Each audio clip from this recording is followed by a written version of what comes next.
all jokes aside, you know how niggas be like, I'm this and that for life. This and that for life. I'm on West for life, nigga. This a blow. Hey, yo, Madara. Here go a class for you, my nigga. 140 for the rebel. The world turned its back on me. I'm a cripple. We got soldiers, he got soldiers, but I got different ones. Ain't no way out, I'll tell you once. Don't pray for nothing, sin and curse. We can't forgive what's forbidden. Remain in them trenches. Trust in the Lord, but please forgive me for the times that I did. If rank is given, have your respect to your apprentice. Be about your business. This loyalty's a death sentence. Look, trying to pick up with a blind fail.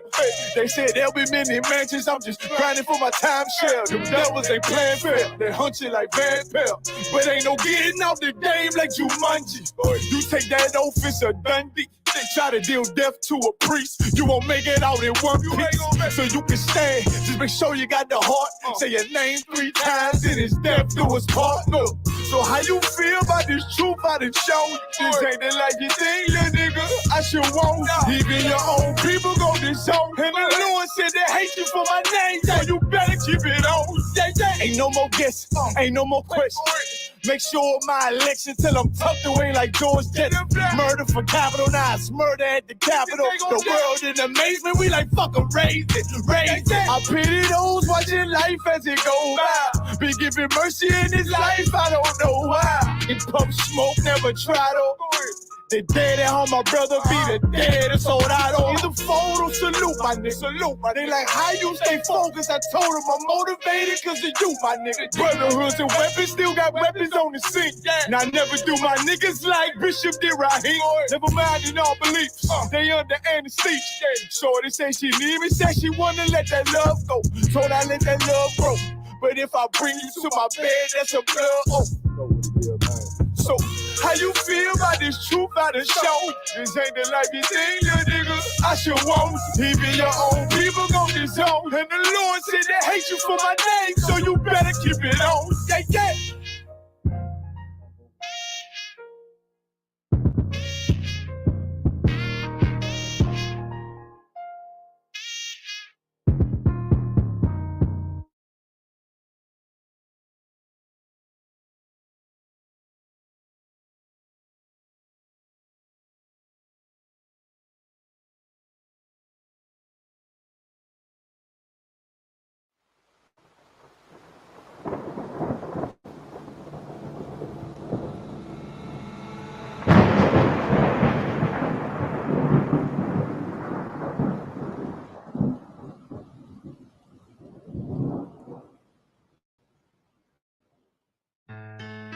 West till they bury me. I'm one West till they bury me. I'm one West till they bury me. I be one West to the death till they bury me. One West till they bury me. I'm one West till they bury me.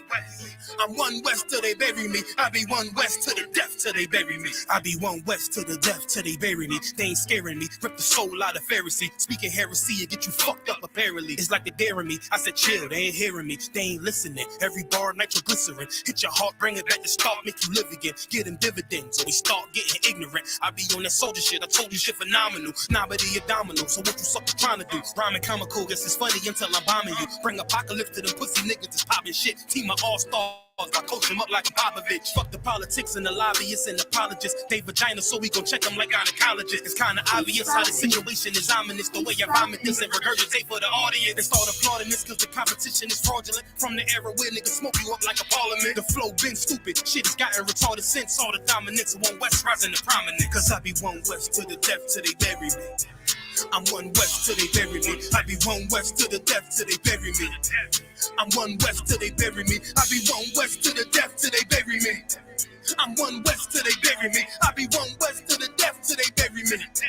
I'm one West till they bury me. They want a nigga quiet, mute my maneuvers. But I ride like I got group 5 for Uber. Rhymes hard like they've been viewed by Medusa. 9 milli Luger, 17 in the Ruger. Only need a few to sit up in your medulla. Obligata for the regatta, niggas wildin' they win every day. They riding by black Impalas, let the semi holler. A showstopper, been the proper since the teeny bopper. But now I'm throwing them off Patron and premium of vodka. I put extensions on the Glock, modify the chopper. The war heavy, war ready, and that's working mama. No marijuana, say I got the loudest silence on it. When I'm up on it, ain't no rapper do it like I do it. A lot of spitties and writers, but when the heat's on, none of them can get to the fire around with me. And I had them niggas feel like a tire, down the deep. And I'm still dope as a piper. Every bar burn hard like a spoon with a lighter. Fuel igniter, I'm winning, coming through with the title because U.P.K. I be one west to the death till they bury me. I'm one west till they bury me. I be one west to the death till they bury me. I'm one west till they bury me. I be one west to the death till they bury me. I'm one west till they bury me. I be one west to the death till they bury me. I'm one west till they bury me.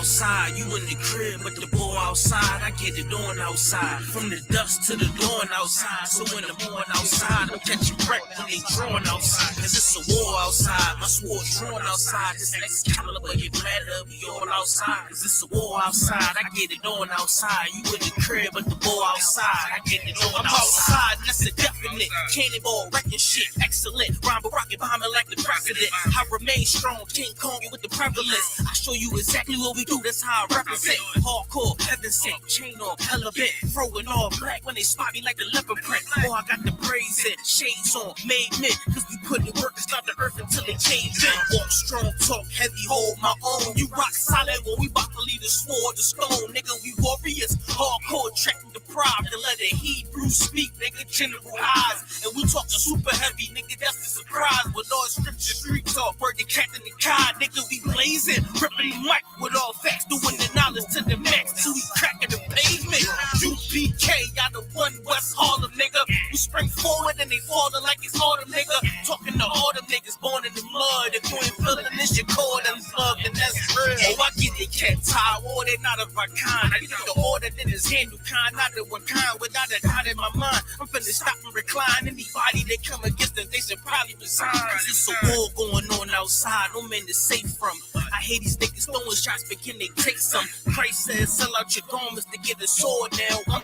I'ma go and sell off these polos to get a full pound. Damn sure ain't started the war, but I'ma end it. Cause the spiritual war could turn carnal any minute. I remember riding back in the days, window was tinted. But Salaki, I'm done with that carnal shit, I repented. And they bomb-proof the booth every time I'm about to go win it. You ain't know this shit, I live for this truth and I'ma defend it. And I get my second wind just as soon these niggas get winded. It's a war going on outside, I'm jumping in it. It's a war going on outside, you in the crib but the ball outside, I get it on outside. From the dusk to the dawn outside, so when I'm on outside, I'm catching wreck when they drawing outside. Cause it's a war outside, my sword drawn outside. This next caliber, you better be all outside. Cause it's a war outside, I get it on outside. You in the crib but the ball outside, I get it on outside. Nobody's safe, it's a war out here. If you pussy in the streets, you a whore out here. See me all suited up in my fallout gear. 762, flip your fucking car out here. No burner, I still a break your jaw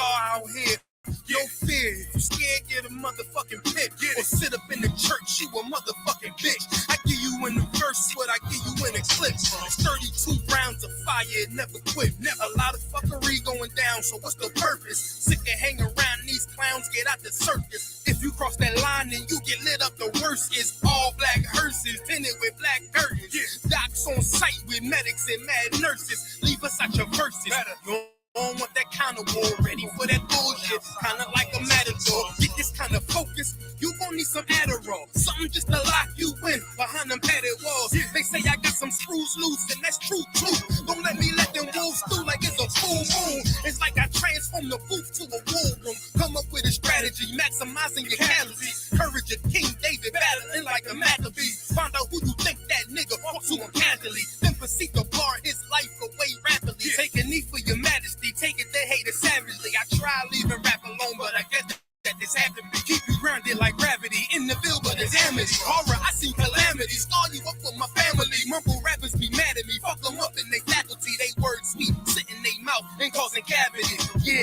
war, but none of you fuckers worry.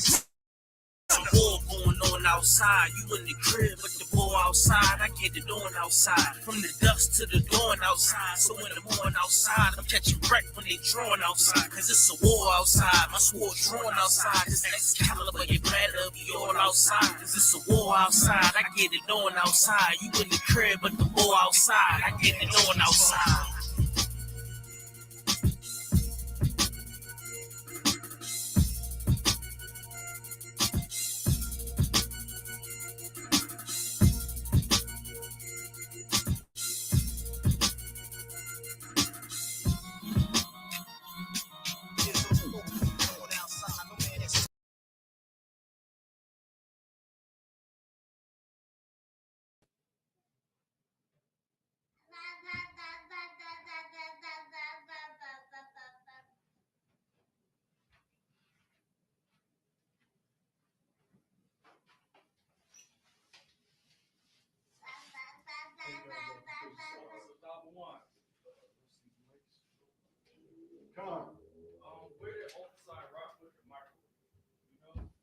Yeah, I do.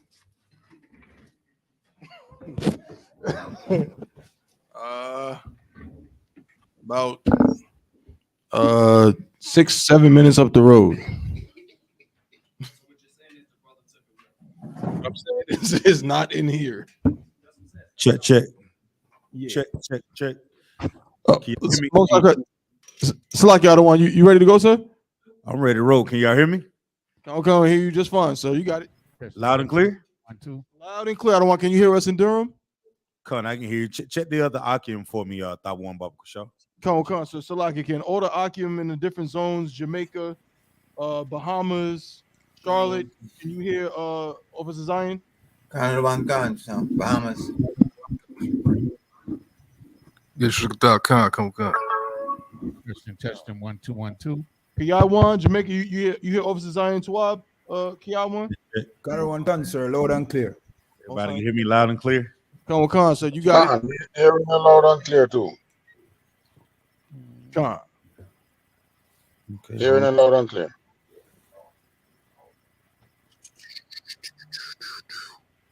Give me a second. Hold on.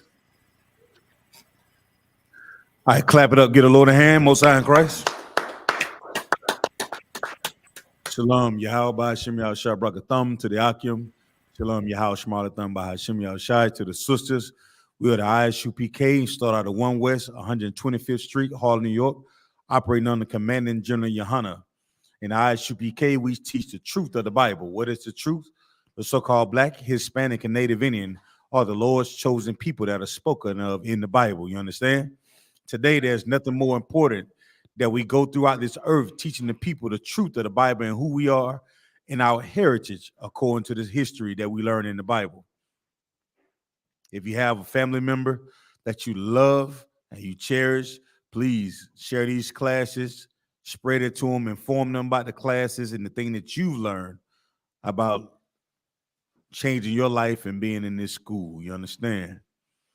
So with that being said, I'm gonna try to hold it down to Captain of 13,000, Captain Nayathat Banyumya come in and we can rock and roll. All right. So can anybody guess where I want to go before Cap come in? Hot topics. Salaki, sir. Go ahead. Come on, Yanazar. What do you think I want to get into before we get started? The brother Majors, what's his name? Jonathan Majors. How did you guess that, Yanazar? Because I saw the video, sir, and I knew we was going in on that. I saw the video of that chick chasing him down, and she was running in, and that oppressor was running in heels. She was in a full out sprint. You got to remember, she was running behind. What's his name? That wasn't Killmonger. No, that wasn't Killmonger. What he played in? What's the movie that he played in? Kang the Conqueror. He played in Ant-Man, Kang the Conqueror. Yeah, he played in Ant-Man. Yeah, brother played some. It just goes to show.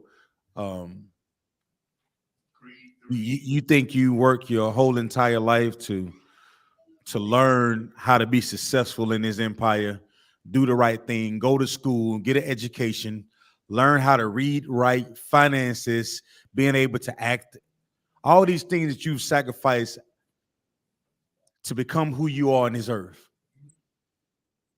And you know what really messed all of that up for that brother? Can anybody take a wild guess? What really messed it up for him? Salaki, sir, if I may. Come on, please. It's the fact that he's dealing with a heathen. I That's think that true. was the main. But I want to go into this as a way that we all can learn from this. Yes, that's true. She was a heathen and she was an oppressor's daughter. But what else that we should take from this? This is something that we all can learn. What else? That's Yanazar, you're right, but I want to see there's something else that I want to get into that I think is extremely important that we seen play out with this brother. Salaki, Come on. sir. Come on.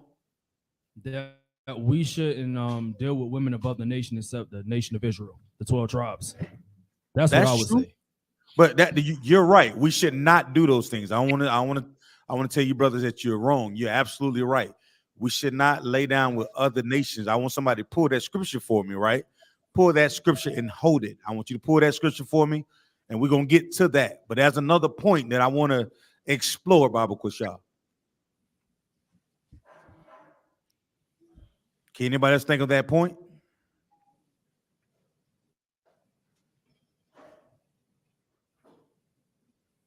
Come on. Like I said, I got a scripture. I got a precept. All right. Hold the scripture, but can anybody think of the point? There's another point that I want to, that this is something that we can learn as Black, Hispanics, Native Indians. You understand? We can learn the truth. The truth is everything that you've learned about the Bible, history, and religions is a lie, right? So we want to go all the way into it. Let me try to do this. What does society say about the other nations, Baba Kushah? About anything that have, come on, I ain't gonna give it to you. Come on.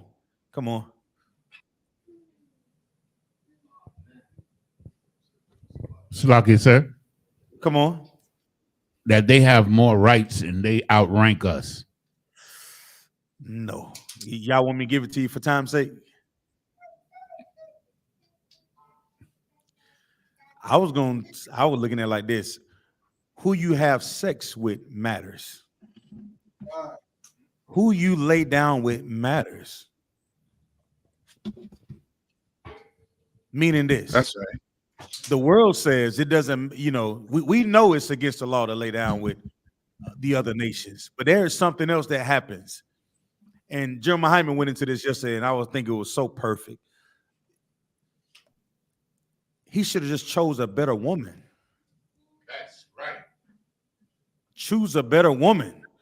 Like you think a lot of our hardships as men and as women comes from us just not choosing the right husband or wife, let alone the other nations. That's something we know for a fact. Like I'm gonna do like Paul said. That's something I shouldn't have to say, because those are the things that we teach every single day in this school about not laying down with the other nations, but being able to say, choose the type of woman or the type of man that would not cause this type of embarrassment or put you in a predicament that you can lose every single thing that you've worked hard for in your life, man. I'm sure we know. Salaki, sir. Come on with it, brother. Captain Nighthawk is in the building. Oh, Most High Christ. And with that, I'm going to turn the class over to Captain 13,000, Captain Nighthawk Banyami. Man, you go ahead, man. Go on, man. All right, Cap. Hey, Shalom. I was just listening in, Aki. You go ahead. What's going on, Aki? Shalom, Yahweh, Bashim Yashai, Brakathum, Yahweh Shema, Bashim Yashai. How you doing? Tawab, sir. Kanawanka. Tawab, sir. All right, no, sir. We was getting into Twin Tawab, sir. Messiah in Christ. No, what's that story? Oh, that's with Jonathan Major, whatever you call him.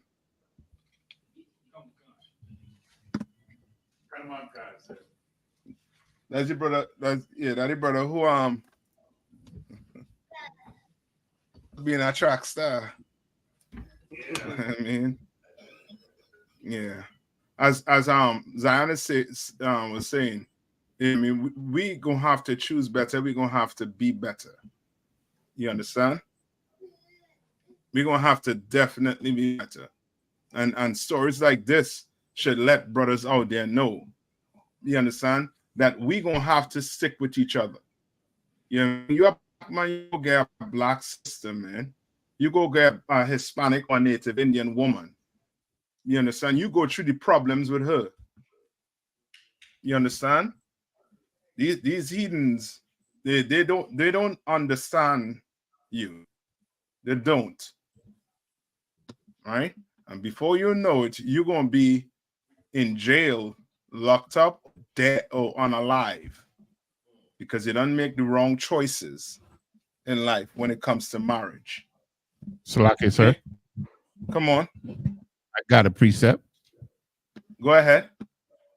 This is the book of Tobit, chapter 4 and verse 12. Mm-hmm. Beware of all whoredom, my son, and Mm-hmm. chiefly take a wife of the seed of thy fathers, and take not a strange woman to wife, which is not of thy father's tribe. For we are the children of prophets, Noah, Abraham, Isaac, and Jacob. Remember, my son, our fathers from the beginning, even that they all married wives of their own kindred and were blessed in their children, and their seed shall inherit the land. Yes, and there's many examples in the Bible that shows you that you shouldn't marry outside of a nation. Chief amongst them is who? Who's the chief amongst them? The oppressor. No. Meaning there's examples in the Bible, right? Salaki, sir. Come on. King Solomon. Yes, King Solomon. Get me that. Get me that. You understand? Get me that. You mean a woman wants to follow after the oppressor's woman when they're way better than them. You understand? Cook better, smell better, do everything better than these heathens. But yet and still we want to, be like them. And that's because of one thing. What's that one thing? Why do a woman want to be like these oppressor women?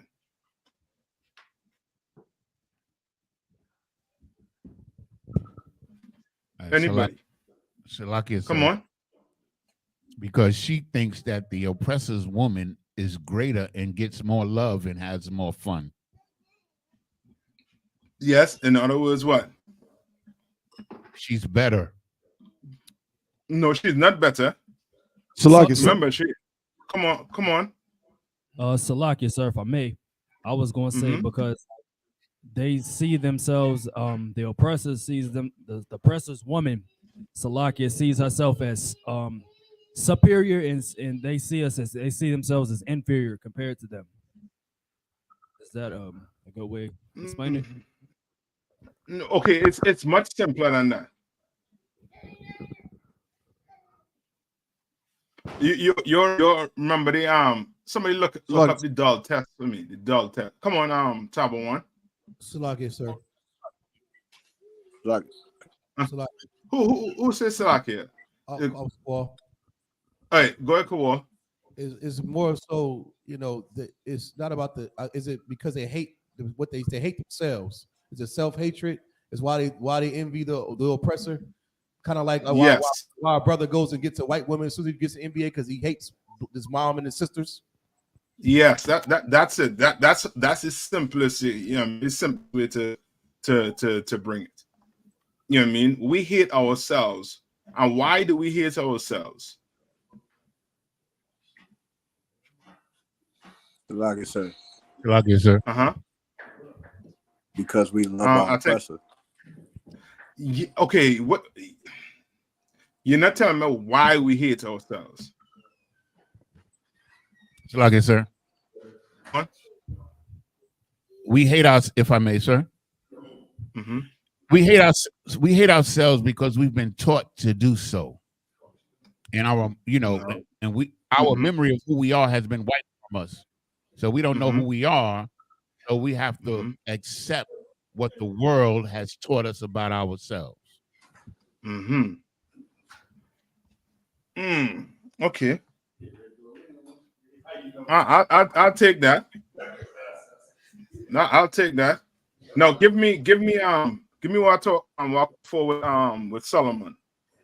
Salakia, sir, if I may. Come on. Would it be like because of Stockholm syndrome, sir? Like, would that be what it is? Like Stockholm syndrome?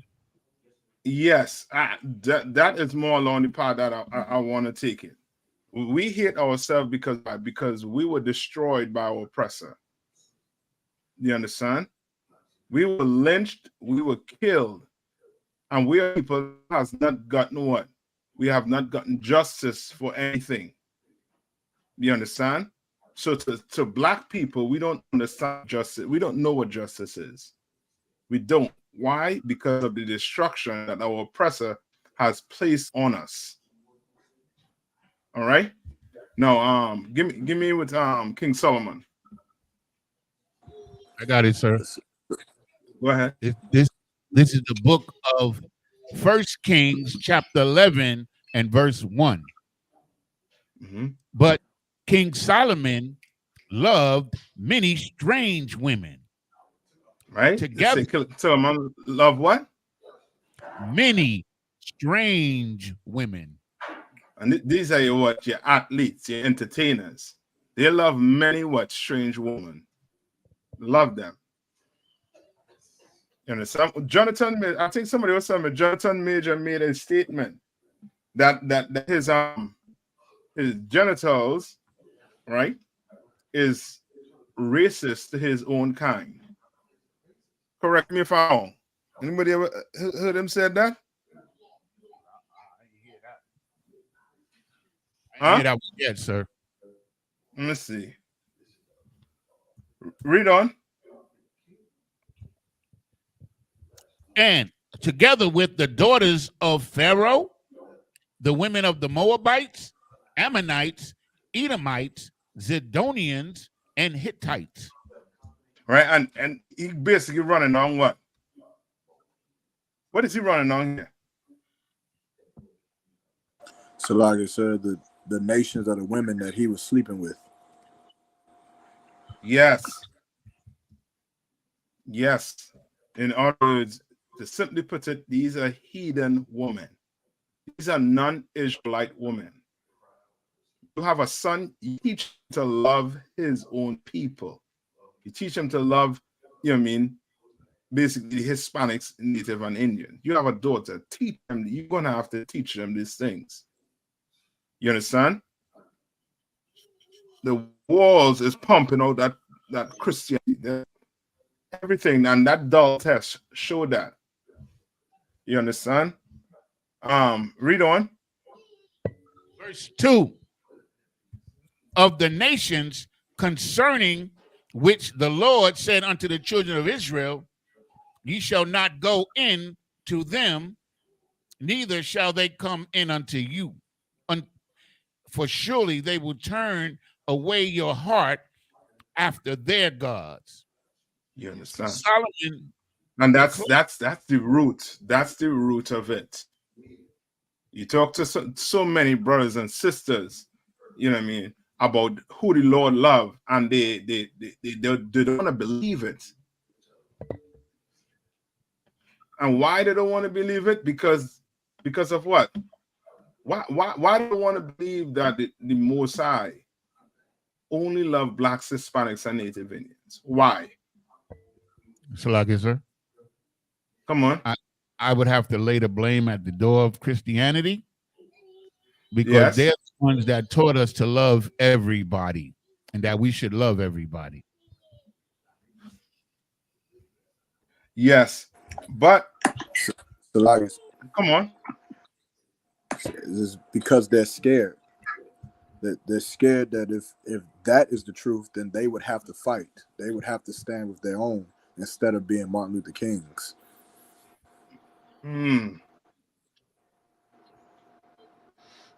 Okay. Salaki, sir. Come on. I would say they love everybody but themselves and their Okay. people. You all are right. Right? But okay. Read it one more. Read the last part over one more time, yes, sir. And one concert. Ye shall not go, Salakia, the nations concerning which the Lord said unto the children of Israel, ye shall not go into them, neither shall they come in unto you, for surely they will turn away your heart after their gods. Right. So now you have a brother, right? You telling them that black people are the best. The Lord love black people, Hispanics, and Native Indian people only. You telling them that, but he has a oppressor wife at home. What would be his reaction?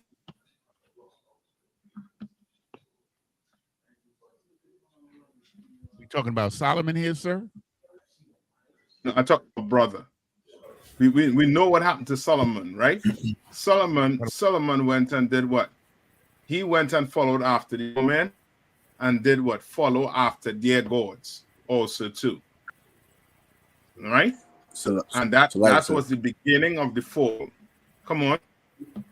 Like that brother, he wouldn't be able to fight. He wouldn't be able to join us because joining us would mean he'd be fighting against his wife.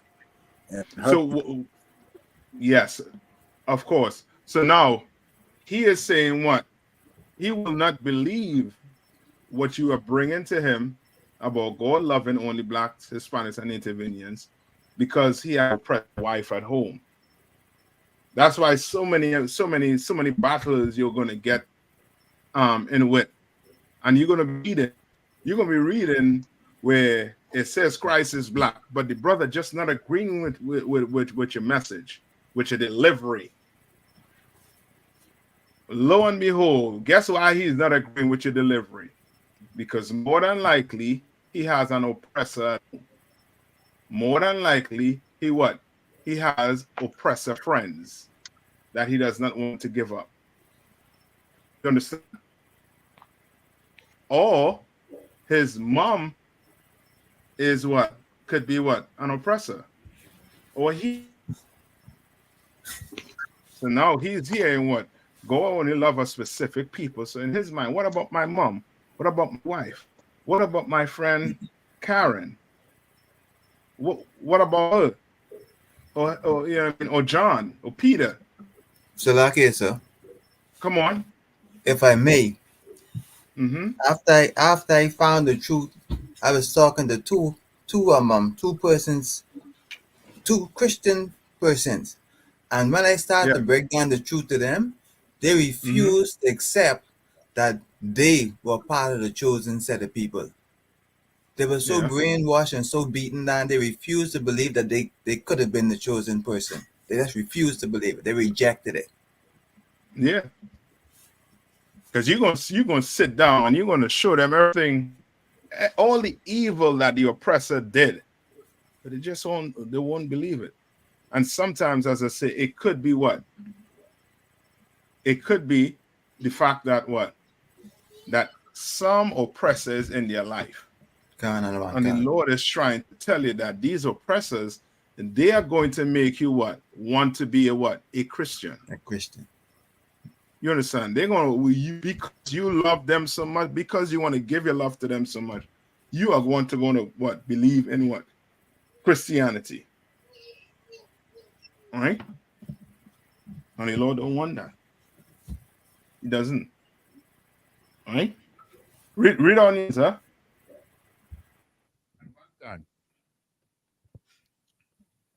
Solomon clave unto these in love. Verse 3. And he had 700 wives, princesses, and 300 concubines, and his wives turned away his heart.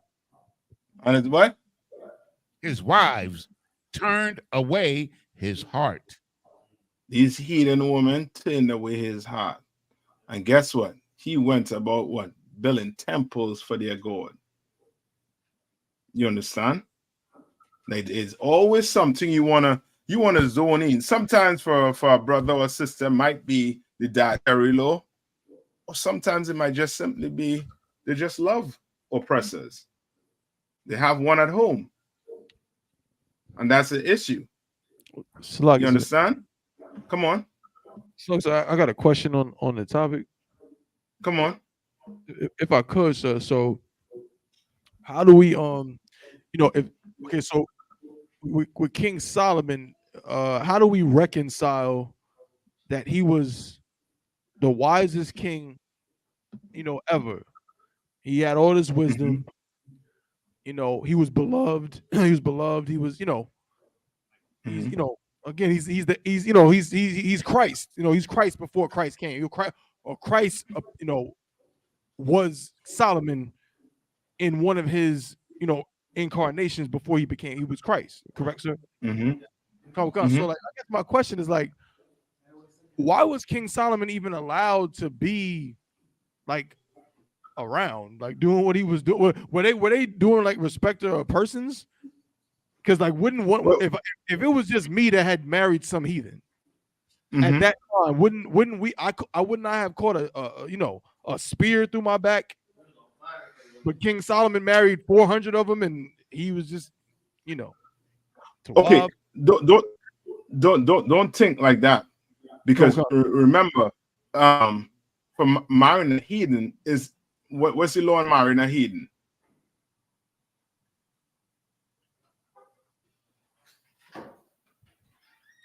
Meaning, what's the repercussions? What's the repercussions? It's like, sir, if I could. That's my question, because I know we use the scripture, it says don't make marriages with them, but I've never, or at least from my memory, I can't remember where like there's a distinct scripture that says if you marry a heathen, this happens. Okay, come on. Is it that the child will be they wouldn't be able to pretty much exile for certain generations? Yes, that's one of them. Your child will not be able to enter into the congregation. But I think, find it for me, until the fourth generation or something like that. Find that for me. You understand? All right. And remember, Moses had had a heathen, and that was when he was in the world. When he came into the truth, he never had none again, but he had an Israelite. You understand? Okay. So it's not to say that you're going to get your head chopped off, but it's a law we're not supposed to do it. Sir. You understand what I'm saying? Just think like okay, like the laws separated you from what? These laws that the Lord make, it was to separate you from who? From heathens. Yes, but from the Egyptians, if you want to be specific.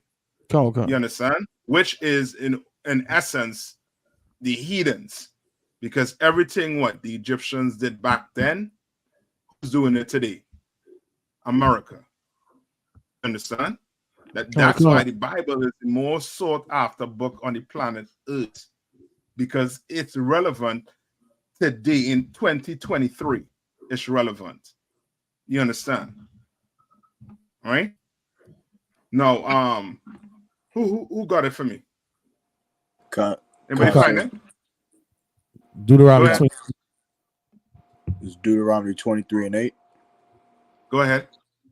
It says, the children that are begotten of them shall enter into the congregation of the Lord in their third generation. In their third generations. And a generation is how much? How much years? Approximately how much years? 100. 40 years. About 40, approximately 40. So in other words, you ain't coming back. Your son, then your son, then possibly you. You understand? That's what, how much years passed? Approximately what? 120 years, approximately. Roundabout. You understand? Right? Ain't coming back until then in the congregation. So which means you were treated as a what? A bastard, sir.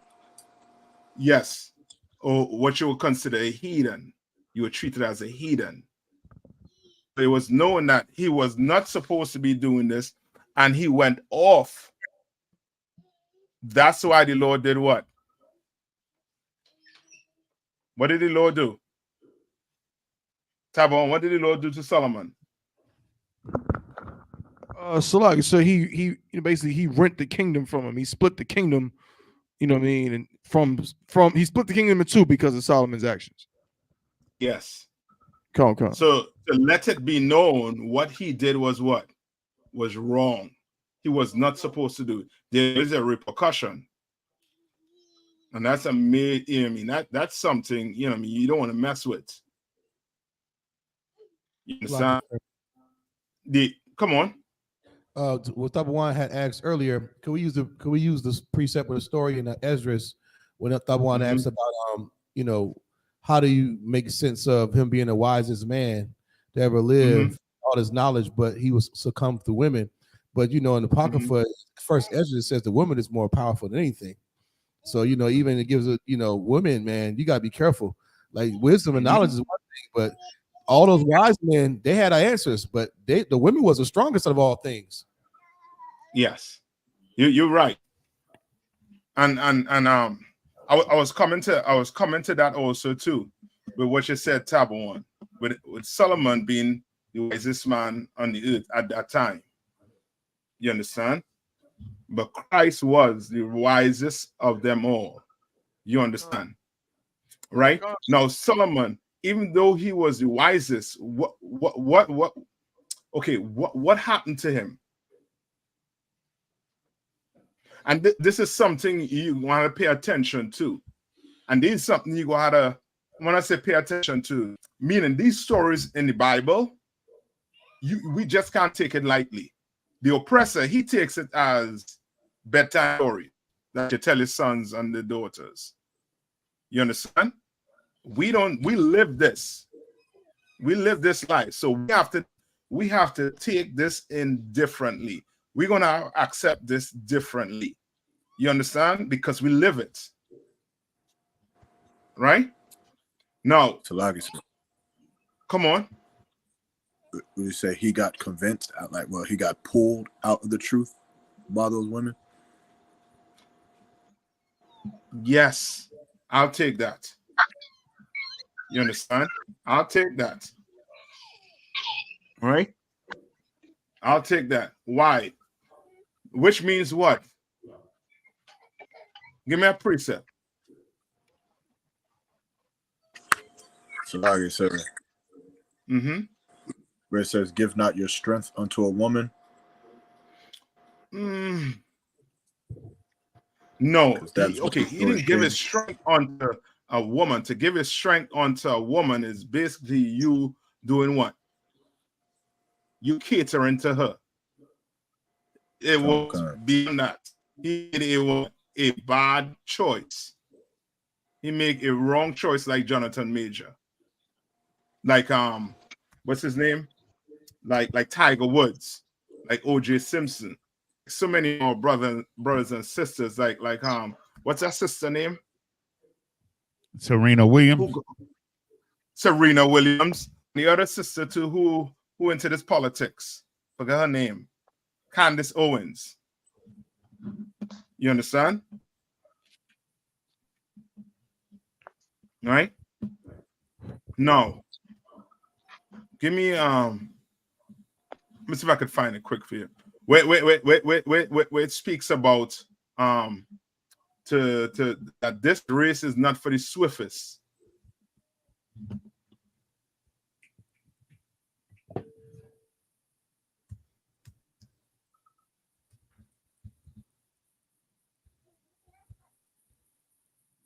You all know what I'm talking about?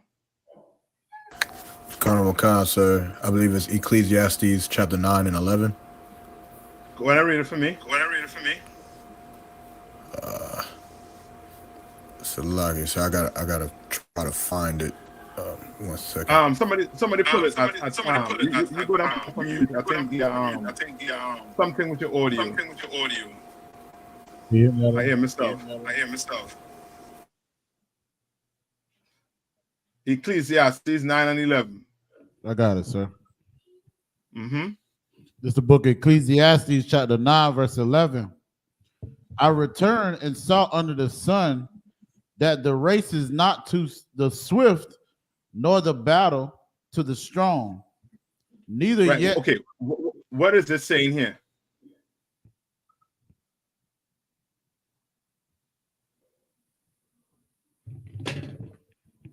Salakia, sir, if I may. Mm-hmm. Salakia. The race is not for you if you get there first. Mm-hmm. To get there quick is not the end of the race. Mm-hmm. Okay. It's not like that. Okay. So if you know what I mean, if I was to be in 100 meters with what's your brother name? Usain Bolt, right? That race is for what? The swift. Yes, that race he's about to run is what? It's for the swiftest. That's a race for the swiftest. But this race in the truth that you're running ain't a race for what? The swiftest. You understand? But it's a race for who? Read on. Salakia, that the race is not to the swift, nor the battle to the strong. Not a battle to the what? The strong. Meaning this ain't what? This ain't UFC or a boxing match. Understand? Or them what's the sports that the strongman sports?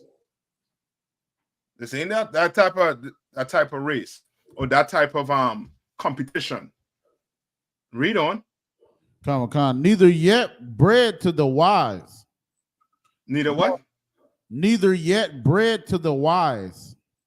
Mm-hmm. Read on. Nor yet riches to men of understanding. Right. Read on. Nor yet favor to men of skill, but time and chance happening to all. So like but what? But time and chance happening to them all. Right. Meaning what? You're going to have to come in here and what? And run. And run. And run. Sometimes you might have to do what? You might have to take a jog. You understand? Take a jog. And it's how to run again. You understand? But you coming in here for what? What are you coming in here to do? To do what? So like you said, to do the work of the Lord and go to the end. Yes. You coming in here to do what? Give me Matthew 24 and 13. That's your mission.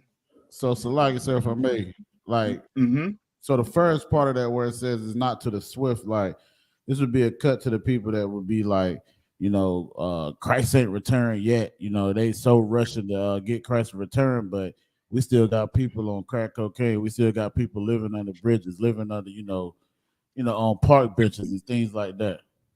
Yes. So it's a race, but it's like we're not too quick to run this race because we still got to get everybody in the damn race because they don't even know who they are. Yeah, they know they're in a race. So like black people don't even know they're running a race. Come on. I thought. Okay, I was just gonna say, it's like a marathon. You know what I'm saying? It's about enduring. You know what I'm saying?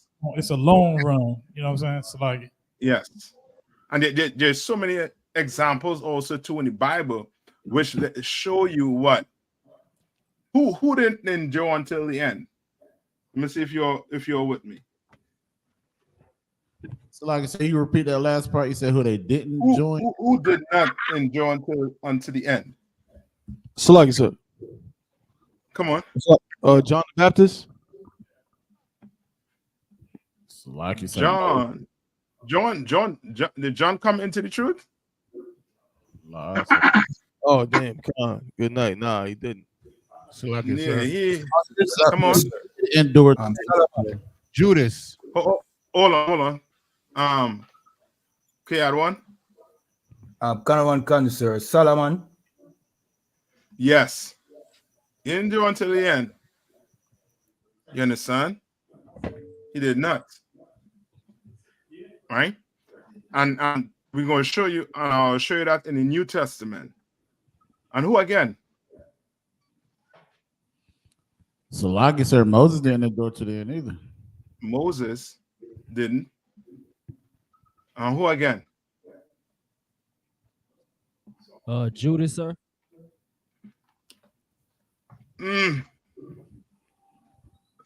Judas. I'll take Judas, but Judas was never in the truth. That's how I'll put him. That's how I'll put it down. He was never. You understand? Because if he was with Christ, then he would what? Would have never left, sir. Yes, he would have been with to the end. Who about you? 24 for me. Salaki, sir, I'm holding it. Go ahead. It's the book of Matthew, chapter 24, and verse 13. But he that shall endure unto the end, the same shall be saved. The same shall be what? The same shall be saved. The same shall be saved. You have to endure until the end. You can't come in race and start a run, and then you find the race too long, so you decide to, make a stop somewhere. You decide to what? Leave the truth. You understand? Because the race too long. You feel like you're in a cage. You know what I mean? He not around every weekend. He's gone. I need me a new man. I need a change. Because you can't endure. And the Bible is saying what? What? This is Christ speaking here. What is Christ saying? Khan, this is the book of Matthew, chapter 24, verse 13. But he that shall endure until the end, the same shall be saved. The same shall be saved. You all remember Jehu? Who was Jehu? You remember Jehu?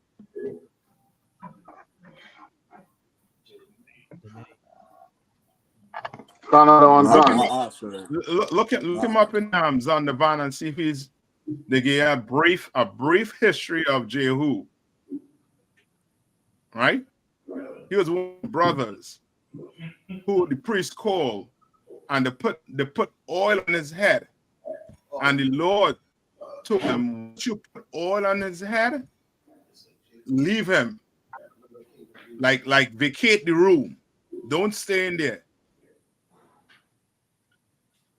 And he went to work. And guess what happened to Jehu in the end? He left the truth.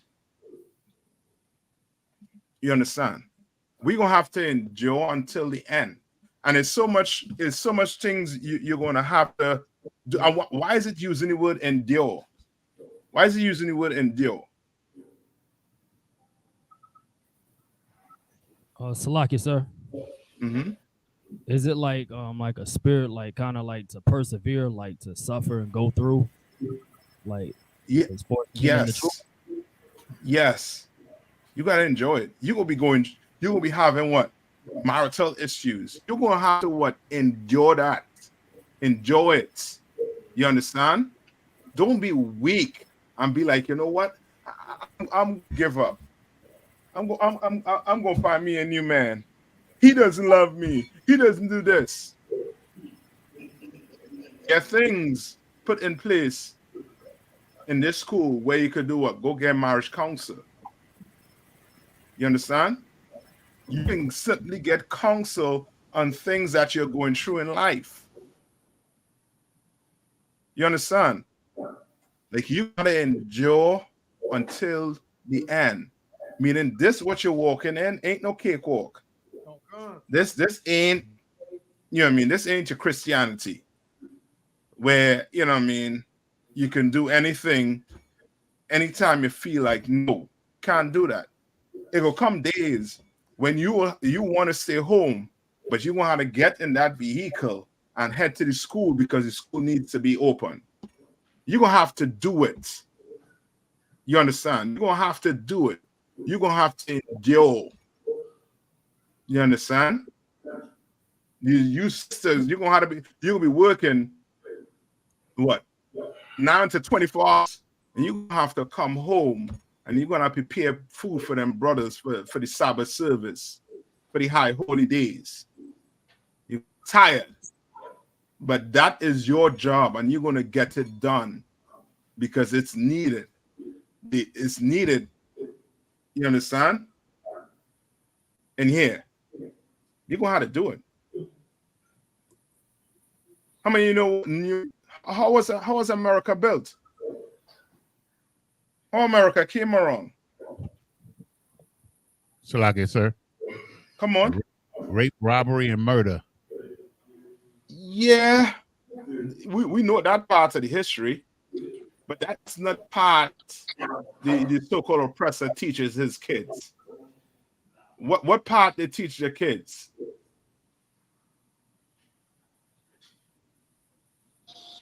So like I said, Uh-huh.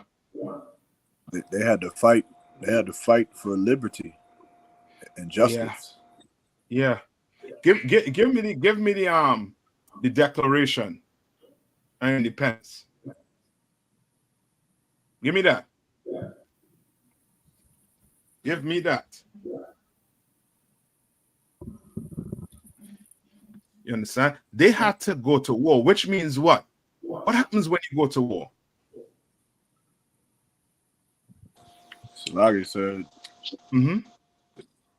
your family dies. Your family could die. But I'm talking about you. What happens if you go to war with your country? What had to happen? So like you gotta do things that you don't want to do. Meaning what? You're going to kiss that wife and wives and son and daughters and tell them you will see them if you see them. You understand? Okay. And kiss them, and you got to go and do what? And fight. No, you could die in the process. That's what you're signed up for. To defend your what? Your nation.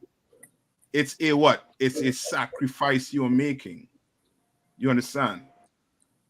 You understand what I'm saying? Now we're gonna have to instill that in our kids.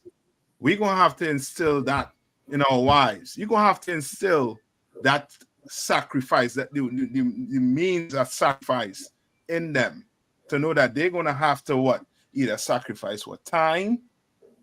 You understand? Sleep. You understand? They're gonna have to sacrifice. George Washington sacrificed, and what happened to him at the end? What happened at the end? So like I said, who'd you say? George Washington. What happened in the end? So like he's a founding father of the greatest nation on the face of the planet Earth today. Yes, he was rewarded with what? Being the first president, you understand, of America, because of his what? His sacrifice. You understand? Now, what you willing to do for the kingdom? Or the school too far for you to get up and go opening?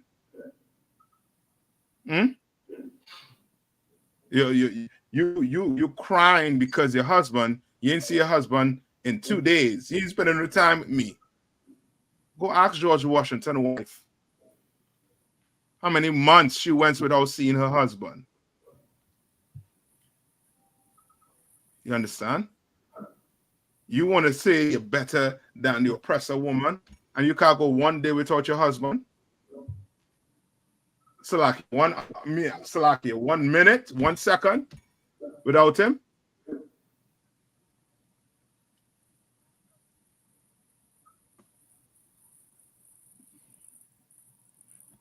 And you're going to say you're ready for the kingdom. All right? You're ready. We're ready. We're going to have a sacrifice. Just like Christ did. What Christ did? What sacrifice did Christ do? Like I said, he died. He lost his life. Yeah, meaning what? What did Christ do from his birth to his death? Salaki, sir. Come on. He forego women. And he also Salaki. Okay, no, okay. Go ahead. Now his own will. Salaki, sir. Mm-hmm. He was obedient unto death. Okay, what you're saying is everything you're saying is correct, right? But I'm not looking for a specific one thing that he did. He sacrificed entire life for his nation. You understand? He sacrificed his whole entire life for his nation. What did Peter do? Peter had to do what?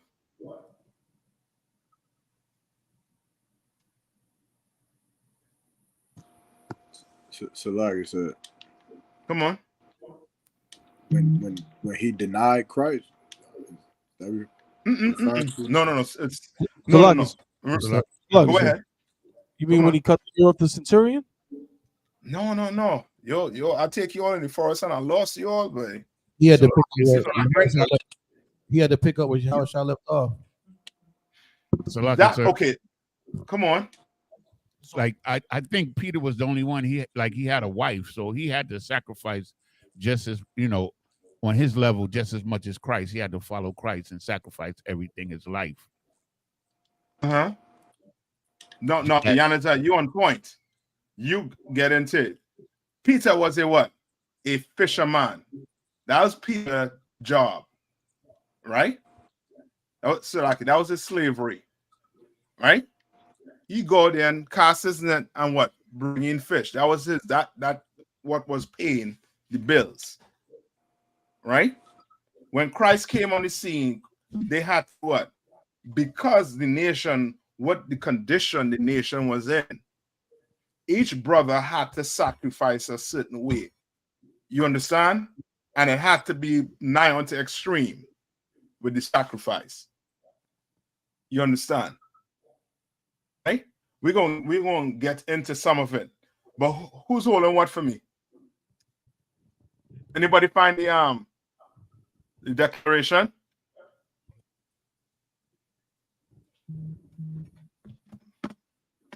It's a class. Let me see if I can get it.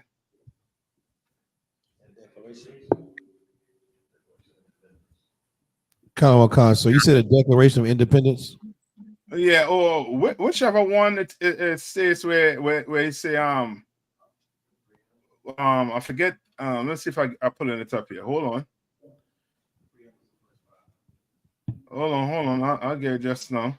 You got the preamble and then the declaration. I think the preamble is like the first 5 lines or something like that. Man, hold on.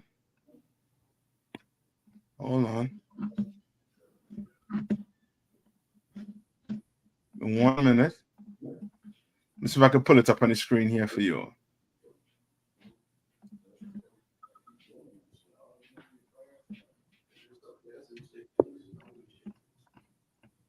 Okay. Cool. Read it for me. Let me see if that's one I want, because I always getting mixed up with the declaration and then there's another piece of work also too. It says We hold these truths to be self-evident, that all men are created equal, that they are endowed by their creator with certain inalienable rights, that among these are life, liberty, and the pursuit of happiness. Let me read on. Let me get the What's the other one? What's the other paperwork they have? Is it Declaration of Independence? And what? The Bill of Rights and the Constitution. Magna Carta? Constitution. I think it's the Constitution. Let me see. I think it's the Constitution. Hold on.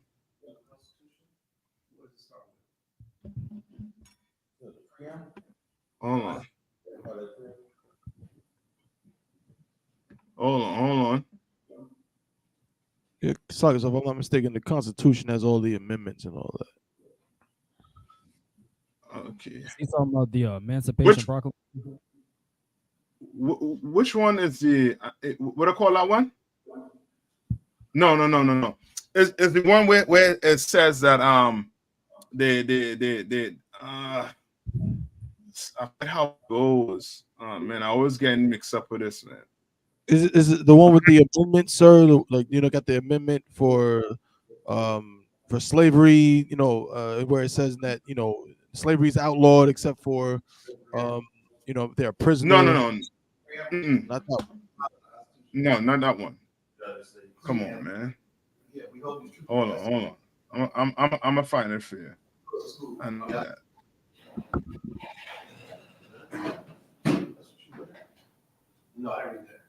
Right. It's the Declaration of Independence. All right. It's the Declaration of Independence. All right.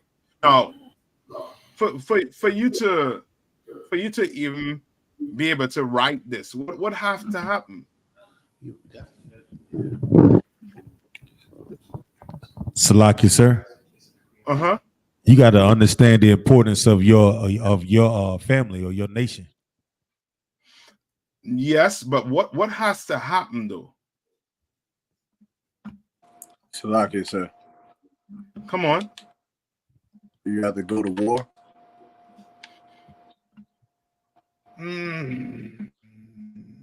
Yes, I'll take that. You have to go to war. But we're going to war, right? It requires what? A mindset. Not S word. Not S word. Look up the meaning of sacrifice. Separation, sir. Look at the meaning of sacrifice.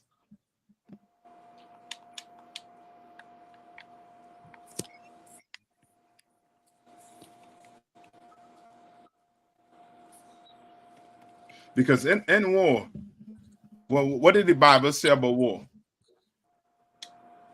Who can tell me what the Bible said about war? But when you go to war. Salaki, sir. Give me the precept.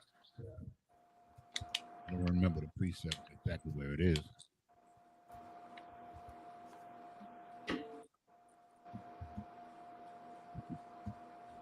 Salaki, sir. That's no man counted the cost of war. That's what's going with it. Yeah, that's exactly what I'm going to say. You gotta count the cost. You gotta count the cost. And where is that?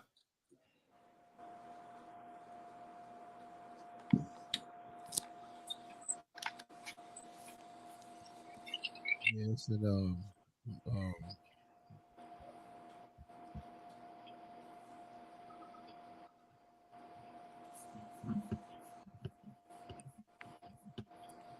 Ain't no sweat. Let's get this right here. Right? Somebody read this to me. You all can see it on the screen, or it's too small? Whoever behind a laptop might be able to see. Let's blow it up. Let me see if I could blow it up. Can I blow this up? Send a link to me or somebody. I'll read it. Sluggish, I can read it, sir. Go ahead. Sir. In Congress, July 4th, 1776, the unanimous declaration of the 13 United States of America. When in the course of human events, it becomes necessary for one people to dissolve the political bands which have connected them with another, and to assume among the powers of the earth the separate and equal station to which the laws of nature and of nature's God entitle them. A decent respect to the opinions of mankind requires that they should declare the causes which impel them to the separation.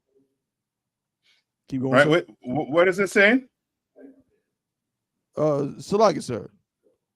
It's basically saying, you know, when a time comes where people need to separate from, you know, the connections or the political connections they have with another people, they should at least state why they should separate. But okay, but for you to do all of this, it requires what? It's making them to do it. It's causing them to do it. Yeah. So for them to do this, who has sacrificed for me?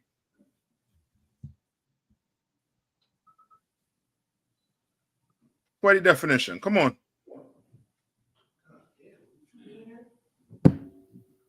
Sluggy, sir, I got it. This is Merriam-Webster's definition of sacrifice: an act of offering to a deity something precious. So we know that is not what we're talking about. Right. 2, something offered in sacrifice. 3, destruction or surrender of something for the sake of something else. B, something given up or lost. That sounds like more like it. Go on. To suffer loss of, give up, renounce, injure, or destroy, especially for an ideal, belief, or end. So that's what you want. You understand? You're gonna have to sacrifice. Meaning what? You're gonna be tired. You might be tired coming home. You know what I mean? You was up late last night doing work, slaving. But then you got a call from Office Iraq saying, yo, school need to get open at this and this time. I need you to go and do it. Well, if nobody else right now, you're going to have to go, you know what I mean? I need you to go do it. Guess what? It should be what? What should be a response? Con on one con. On one con. I mean, unless you have a valid excuse. And what's a valid excuse? Just summarize a valid excuse. What would be a valid excuse? So, like I said, it would be basically something out of your control. Yes, all meaning what? You could harm yourself in this process of carrying out this order. Come. You understand? Come. You could literally harm yourself. It could be just take what? Some medication that require you to do what? You can't drive. You could just kind of then get in the car and then crash it. And then say, Slack, yes, sir. You told me to get to the school. You understand? Okay. You can't do that. But what spirit should you be in? What I'm trying to get at. What spirit should you be in? So like you said? Come on. I suppose you mean like what spirit should a brother or should a the sister? person meaning if you're giving an order, what spirit should you be in? The person not receiving the order. Well, you should be in the once spirit. It's a lawful order. So like you said. In the spirit. You're online, you can answer too. So like you said. Go ahead, select it tomorrow. One. I was gonna say in the spirit of getting it done, like you shouldn't try to find a reason to not do it. You should be trying to find a way to do it. Yes. So in other words, that spirit you should be in. Give me Colossians 3:23.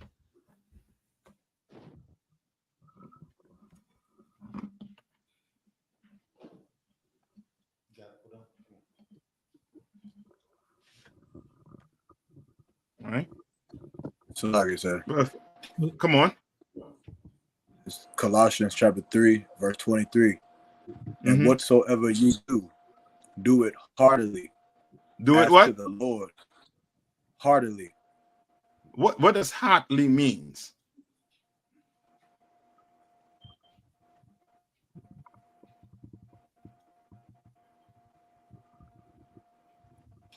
Like it, sir. What heartily means?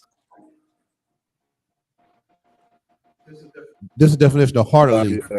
Way that shows specified feeling, mood, personality trait, or kind of heart. Yeah. So in other words, you give him an order. You give him an order, right? Right?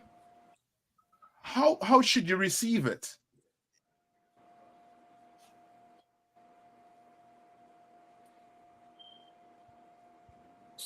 Or brother asks you, you know what I mean, to carry out a job. Come on. It's like you should be like I don't want to say happy, but you should want to do it. Why you don't want to use that word? Oh, I just didn't know how it would sound, but you should be happy to do it. You should be happy that the brother even consider you a soldier to be able to get the job done. Yeah, why not? It could be as simple as you going to the store to pick up an order for the brothers. Yes, Hawan. Those are good those are good words. All right. Come on. Okay, so well, now with that being said, now how would that apply for as I mean, because we understand, you know, every order you get, you're not gonna like, but you still carry out the order, you know. So how would that apply? You know, I'm gonna just make up something. You know, if you gave me an order, you know, to drive to California to go pick up something to come back to North Carolina, of course I wouldn't feel like doing it, but I still do it. It's, you know, the right thing to do. Would I still be in the wrong at that point? If you understand what I'm asking. Okay, did you carry the order out? Gone. Yeah, so which means what? You did what? You fulfilled the order. Right? Yeah, so ain't no problem with that. As you say, you may not like the order, right? Come on. If I could just piggybacking off that question, I know you're answering it, but if I could, what Officer Kaparov is asking, like, what if you give him the order to go to California to pick something up and bring it back to North Carolina, and unbeknownst to you, while he's driving there, every 30 seconds, he's just like, this mother right here, you know what I'm saying? Like, yo, you know what I mean? Like, this is bullshit, you know what I mean? Like, I know I'm an officer and all that, but he couldn't get somebody else to do it. You know, here I am. I'm in Arizona right now. You know, he's just complaining the whole time. Then he come back and say, I fulfilled the order, sir. You say, most high crazy. He says, count on one con. And you never know that he was complaining the whole time. Did he still do it heartily? Okay, no. What you're saying, he didn't do it heartily, right? That's what you're describing there is somebody who has who has an oath with me and he should come to me. Oh God, sir. He is offended that I sent him across the earth. Very emotional as well, out of one. Yeah. You understand? And that is going along the line that I'm going to. You do not want to be the brother every time you give him an order, you hear a scoff or a grunt. And feel as if the person who giving you the order, it's a burden. That is not a good look as an officer. You understand? Most of you have, I mean, some of you brothers who have wives, you do not want to give your wife an order and she, you don't want that. You don't want that, right? Come on. It's like you don't want to be the brother who, like, you the last resort brother because it's hard to ask you to get things done. Like, it's like, would you say that that's kind of along those lines? It's along that line. It's along that line, and you are showing that you're not willing to make a type of sacrifice that is needed to build a nation. You understand? You're gonna have to, you know what I mean? There are gonna be times when if you don't want to do the order, right? It's better to, how to put it? It's better to do what Taba one say to do. Meaning what? You in that car saying this motherfucker, this, that, there, right? Meaning what? If you leave from Durham to California and back, what did you do? You fulfilled the order, but what did you just do mentally? You sin, sir? No. Remember, sin is a what? Breaking of the law. Oh, meaning this. What is a sin? How do you sin? It's action. Is a what? It's an action. It has to be an action. It can't be up here. You understand? In other words, he fought his demons to get the job done. He fight it. You understand? But the person going all up the way, he still fulfilled the order. He completed it. He didn't come to me, so I don't think we have any issues. Come on. So, like, if I may, other one. Mm-hmm. In that scenario where a thought one is saying is in leadership, right? Mm-hmm. At what point do you be considerate of a brother situation? Like, of course, there's a mission that's going on, but let's say the brother may not have the best vehicle. You know what I mean? Mm-hmm. Do you prepare the brother for success, or you put him in a situation where Lord be with you? You know what I mean? Mm-hmm. Like if you say, brother, I need you to go to California, he like, Salaki, sir. Well, my vehicle got 3 wheels. Then you say, well, I tell you what, you prepare the brother for the situation that he's going to face as a leader, correct? Like, yes. You being considerate of the, okay, come. Yes. So go to 1 Thessalonians 5 and 12.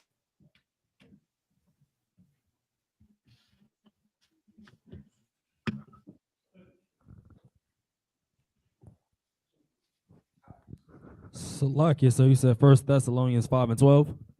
Yeah. Zion. Khan. This is the book of 1 Thessalonians chapter 5 and Zion. Yes, sir. Come. Go to 1 Thessalonians 5 and 12. Come. I'm here, sir. 1 Thessalonians 5 and 12. And I beseech you, brethren, to know them which labor among you. What is he saying? I beseech you. What does he mean by we say beseech you? I beg of you. I plead with you. Yes. Yes. He's pleading with you. Is almost like, please, brother. You understand? That's why what we want to do in Israel, and we do it all the time, is that what I.S.U.K called team building. Like, he has certain things, certain for lack of better scenarios that protocols. No, not protocols. But you know, like when your job have a family day or a retreat or something, it's like team building. Sir, I believe they call it morale. Yeah. So you in here we do that. You understand? Meaning this, we try to be around brothers as much as we can. You understand? As much as we can, especially on camp day. So on camp day, we go to camp, and then when we come back from camp, we make it back from a glorious day at camp. We sit and we eat, and we talk and we laugh amongst each other. You understand what I'm saying? Now, with all that, we are actually doing what with each other? Breaking bread. Give me the spirit. Oh, Salakia. Somebody said it. You're building a bond. But with that bond, what you're doing, you getting to understand each other. You understand what I'm saying? Yes, sir. You get to know that brother next to you. You understand? You know what I mean? And with time and time again, the more and more we be amongst each other, around each other, learn, you know what I mean, the strengths about each other and things that we'll have to help each other build on. You understand? Yes, sir. Come on. All right. So you definitely as somebody who tried for, you know what I mean, some type of leadership, you're gonna have to know the men them around you. You're gonna have to know when to do what.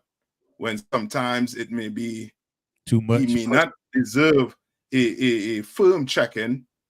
And there's other times you could, mother effer, better do this, that, the other. No.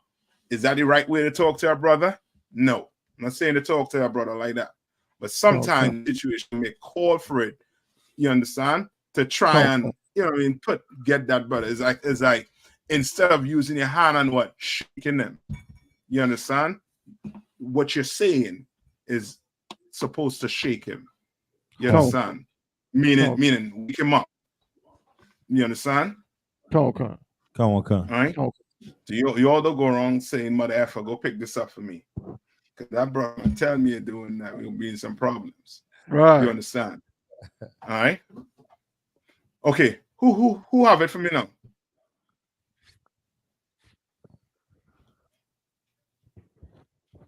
You still want to finish 1 Thessalonians 5:12 out of 1? Or you want to move on to the finish it off. And I beseech you, brethren, to know them which labor among you and are over you in the Lord, and admonish you. Right? Come on. You understand? So now you is basically he trying to get to understand the spirit behind it is, you know what I mean? Know the brother that next year. You know this brother, his car ain't, you know what I mean, his vehicle, you might be able to make it, you know what I mean? Where you want the destination you need him to go, then you may have to see other ways. Maybe you might have to rent a car. Who knows? Maybe you got another brother to do it. All right. Come on, the water, sir. But know that brother. You understand? And it comes with, you know what I mean, with the same thing with the members. We all are what? One body. You understand? But in that body, you have what? A hand with fingers, eyes, nose, mouth, everything. And everything on that body work towards doing what? Work for betterment of what? That body. So I don't use my foot to go where? Into a strip club. I use my foot to do what? Go and sit down. Yes. You understand? That's right. I don't use my hand to pick up a blunt. I use my hand to do what? To now feed black people. You understand? I don't, you know what I mean? Now I use my eyes, my ears, everything I'm using is for this body. It's for blacks, Hispanics, and Native Indians. Every sacrifice is for them. You understand? Yes, sir. Come. Right? He so don't sit down and teach his sons that his forefathers, you know what I mean, assaulted women, assaulted men. He don't sit down and teach them that. You understand? Remember that oppressor from last week where he said we won? He teaches his kid that they won.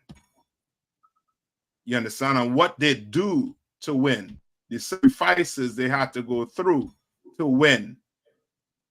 You understand?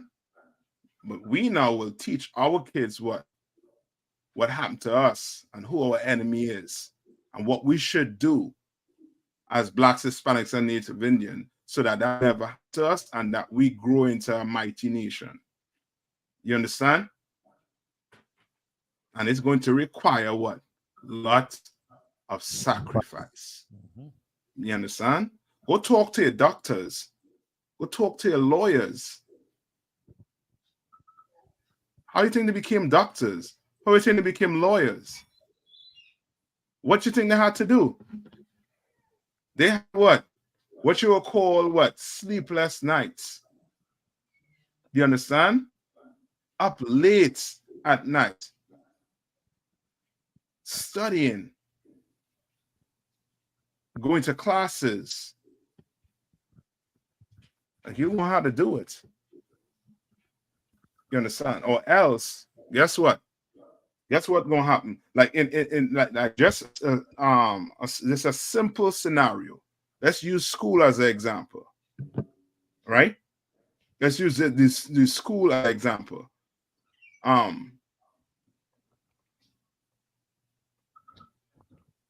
Scratch it. I'm gonna use school as an example because some of you will be like, "It's a lot, so we're trying to see." I'm gonna be getting calls, all right? But understand this. Let's use the American military as an example, or America as an example, bigger example, right? America didn't get this way because George Washington was sleeping or doing whatever he felt like doing with his weekends. No. And all those so-called founding fathers, I forget the name of them, John Adams, and who is the next one? Thomas Jefferson. All these men, you had to sacrifice. And now all we had to do is just sacrifice what? Coming to class, making sure school open, making sure your brother have, you know what I mean, clothes on his back. I ain't asked you to go dig the trench. You know what I mean? And strap an M4 on your back. I ain't asked you to do all that. Come on, I ain't asking you to do all that. Come on, I'm asking you to do what? Just sacrifice this life for your brother. Do that.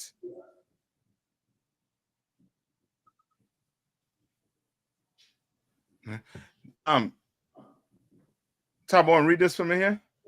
Let me see what he's saying here. So, like, sir, this officer by eyes and question. So, like, sir, what should a brother do to not burn out if he feels overworked or stretched? Pause to the limit, but more and more is being required of him. Salakia, sir. Salakia, sir. If I could, I'll kind of piggyback off the brother's question. It was something you taught me. You know what I'm saying? A few years ago, sir. If you don't mind, sir. Come on. So, like, I just remember you know what I'm saying, telling me that, basically, if you feel burnt out or you feel, overworked or you got a lot on your plate or whatever, say something. That's what it is. You go to the men above you and you say something. Say, Salakia, sir, I'm working overtime as a slave and I gotta be in class, 4 or 5 days a week, and I gotta be at camp and I gotta be in Passover counseling. Salakia, sir, can I get a break? Can I get a day off? Can I get, something? Just you gotta open your mouth. Closed mouths don't get fed. You gotta say something. Yeah. You know what I mean? If your camp leader, you know what I'm saying, if the captain above your zone is, he gonna hear you out. You know what I mean? And he'll see your situation, of course, and deal with it accordingly. But you got to say something. Otherwise, if you don't and you try to bottle, keep it in, pause, and just try to say, well, I feel burnt out and I'm overwhelmed, but I don't want to be looked down on or whatever. You hold that in, guess what? You're gonna end up hating the truth. That's what's gonna end up happening. You're gonna end up hating this truth, and then you're gonna be blaming whoever's over your zone, and really. If you'd have just said, "Hey, Salakia, so can I get a couple of days off?" 3, 4, 6 months, a year ago, you might be okay. You know what I'm saying? But you got to say something, Salakia, so if I could. Yeah. Or else I'll tell you. Lay a captain change or lay the office over, change the battery on your back. Maybe it running low. You understand? You're gonna have to open your mouth and say something. This is a brotherhood class. This is where you're learning how to be brothers. You're going through anything, you're gonna have to step. Don't think, you know what I mean? The brother above you, he has a crystal ball and he can see into the future. He can see into your bedroom, into your house. He can't do that. So guess what? You are going to have to open your mouth and speak. What did you learn in the school? What have you been learning in the school when it comes to communicating? So, like what's the precept? Pull it for me. You said precept that messed me up. I'm gonna paraphrase. So like, Pull that precept.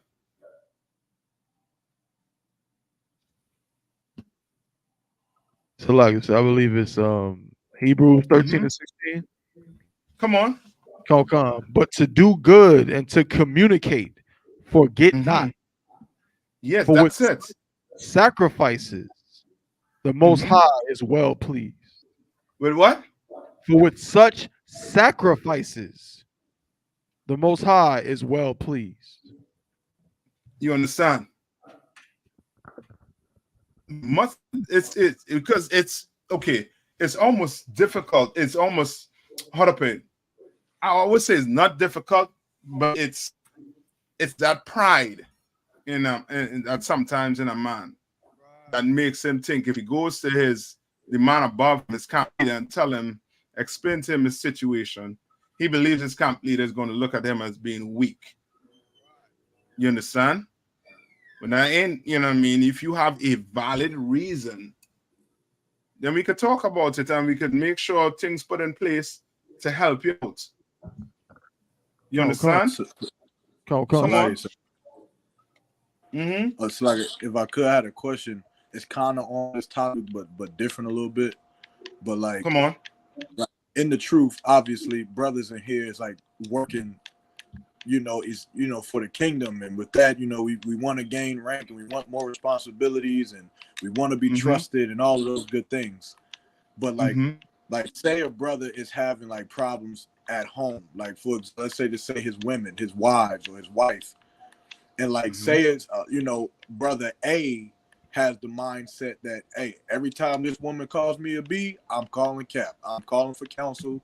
Every time we argue, every single time, I don't care. But then brother B feels like, and if I call Cap for counsel, it may make my stock look bad. It may make me look like I don't know what I'm doing.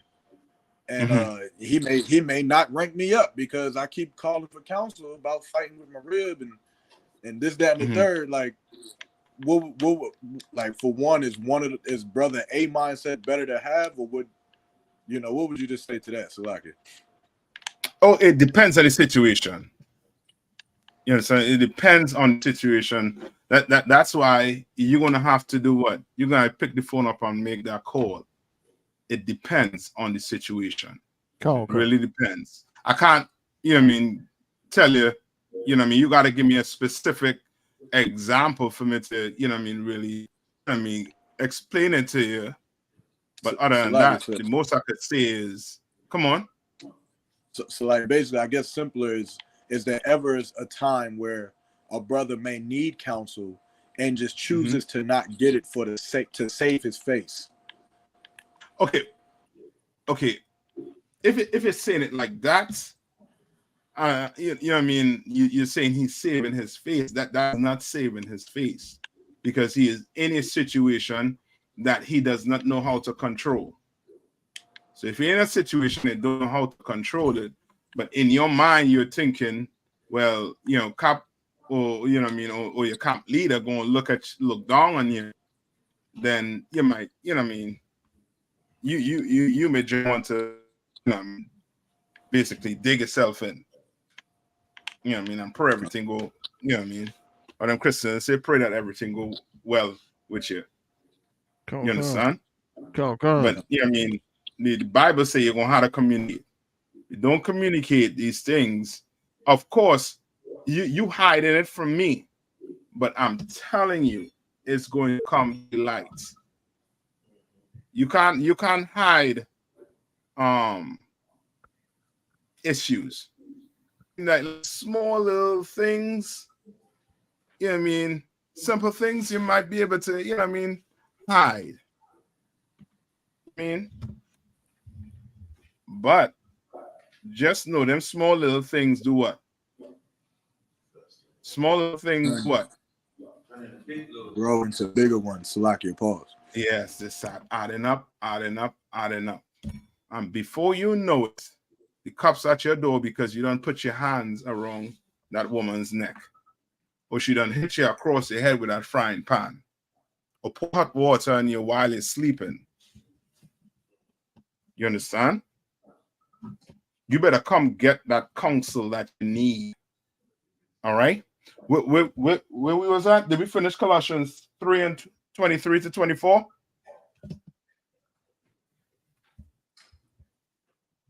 Right. So in other words, just come get the counseling, man. Let the person who you're asking the question decide whether or not it's, you know what I mean, it's easy or hard.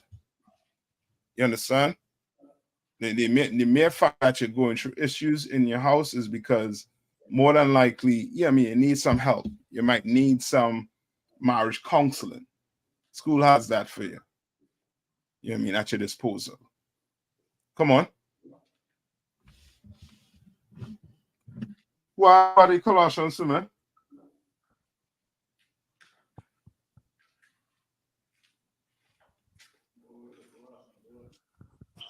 Salaki, sir. Come on. It's Colossians 3 and 23. And Yeah, whatsoever you do. Go ahead. Salaki. Verse 24. Knowing that of the Lord ye shall receive the reward of the inheritance. For right. ye Knowing serve what? the Lord Christ. Knowing that what? Of the Lord. I think audio going on. Somebody else get it for him, right? Fayetteville, Durham, or Charlotte. All right. Let's see if the audio good. This is the book of Colossians chapter 3, verse 23. And whatsoever ye do, do it heartily, as to the Lord and not unto men. Verse 24, knowing that right, of the and not unto what? Not unto men. What is he saying there? What was your question, sir? Select. What you just read. What's that saying? That last part. About unto men? Yes. Basically, like, don't look at it as like you're like being like a people pleaser, like you're being a man pleaser, but you're doing it to serve in the spirit of serving the Lord, serving the Most High. Yes. Don't do like you have an ASS as a hat on your head. You understand? Don't do it. You don't be a man pleaser. You understand? Don't be acting one way when a brother of rank is wrong, and then another way when he's not there. Don't do it. You understand? Don't do it. Don't follow this brother order. Then follow this brother order if he's above you. Don't do it. You understand? You following the orders because of what?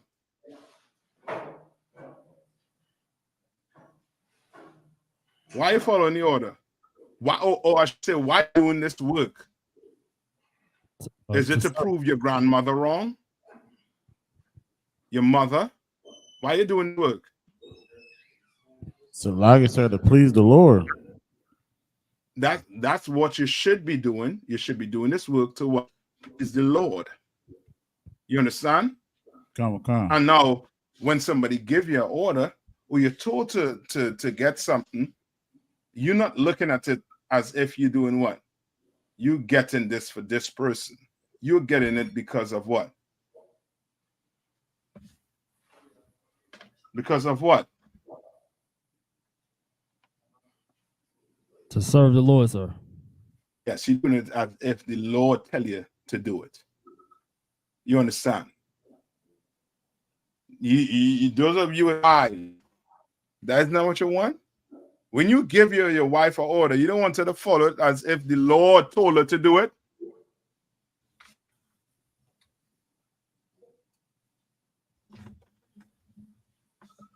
Right? You want that. So you better do it too. You don't pick and choose who you want to follow in here. You understand? You don't do that. You look weak when you do that. You understand? Read on.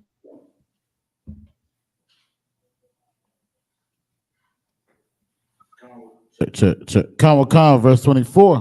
Knowing that of the Lord ye shall receive the reward of inheritance, for yes. Yeah. That's it. You doing it because you doing it for the Lord to give you that reward. Because guess what? I'm a man. I might miss one or two things you do for the school. I might miss it. But guess who ain't miss it? The Lord ain't. Right. And he gonna give you the reward. You want my reward? I'm gonna give you a clap. I might give you a piece of paper. But guess what? The Lord gonna give you more than that. Positive.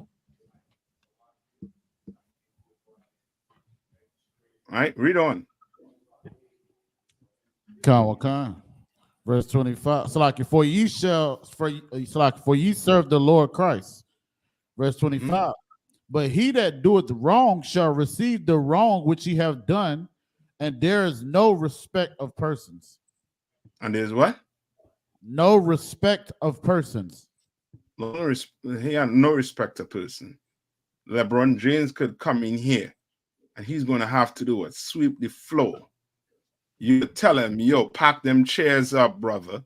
Pack it up right. You can't go, no, When this holiday finish, you and them, the other troopers, you have to make sure the school is clean before you leave, LeBron. Young man, LeBron. You understand? And he gonna have to do it, brother. Because we don't respect no person in here, just like the Lord don't respect any person in here. We all have to hold each other to what? The same high standard. I can tell you don't go in the strip club, and then I'm in the strip club. Then I'll be what? I'll be two things. What would I be? So lucky, sir. Uh-huh. You'd be a liar and a hypocrite. I'll be a sinner and a hypocrite. Right. You understand? Because I'm telling you one thing and I'm doing the opposite, the other thing. All right? Now give me go to Matthew 9, 19 and 25. Matthew 19 and 25.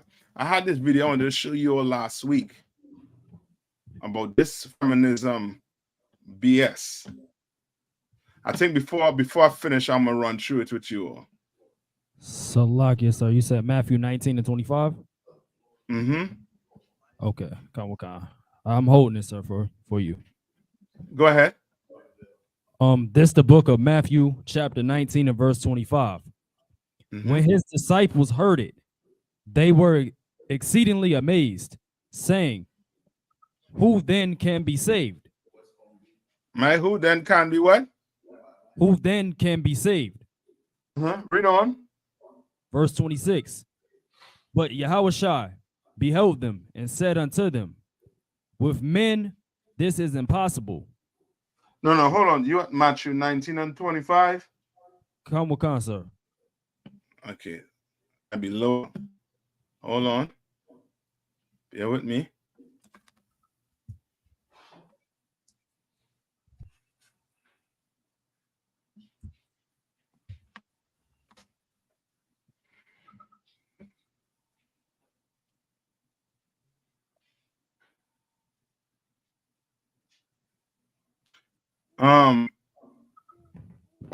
Skip to verse 20. Sorry. Salaki, so you broke up a little bit. What verse again did you say? 27. 27, sir. Khan. This is the book of Matthew, chapter 19 and verse 27. Then answered Peter and said unto him, behold, we have forsaken all and followed thee. We have what? We have forsaken all and followed thee. What is Peter talking about? Peter did what? This would be considered a what? Sacrifice. Sacrifice, sir. Yes, Peter sacrifice. What he did. You understand? Peter's sacrifice. All right? Read on. Kawakan, sir. And follow thee. What shall we have therefore? He's in Christ. What shall we have therefore? I sacrifice everything. I give up fishing. I give up my livelihood. You understand? I ain't in the house as I normally would be no more. Right? And I'm following you up and down this place. Read on. Come, verse 28. And Yahushua said unto them, Verily, I say unto you, that ye which have followed me in the regeneration, when the Son of Man shall sit in the throne of his glory, ye also shall sit upon the 12 thrones, judging. You also shall what? You also shall sit upon the 12 thrones, judging the 12 tribes of Israel. Right. Guess what? George Washington, they had their reward. Them founding fathers, they had their reward for their what? Sacrifices. What you willing to do for your sacrifice, blacks, Hispanics, and Native Indians? That's right. Black man, black woman, Hispanic man, Native Indian woman, Native Indian man. What are you willing to sacrifice? What? To have our own kingdom where we are in charge. You know what? You know the type of power you have when you are able to unalive a nation of people and whole earth against it, and they can't do nothing. Well, that's some power. But that power came with sacrifice. And that's on the left-hand side. You understand? How much better it will be with us? You understand? Where you at? No, give me Matthew 8:19 to 22. And if you all have questions online or in the room, you all, you could more than ask it, right? If not, I'm gonna just, deal with this. I stick on this topic right here. All right. Because the time we're in right now, I'm telling you, Akim, Satan is coming. Satan is coming. He's coming strong. What is your defense against Satan, Akim and Aquatian? What is the defense? What defense do we have? Come on. It's like it's a brotherhood. That's it. Brotherhood. You understand? Right? That is it.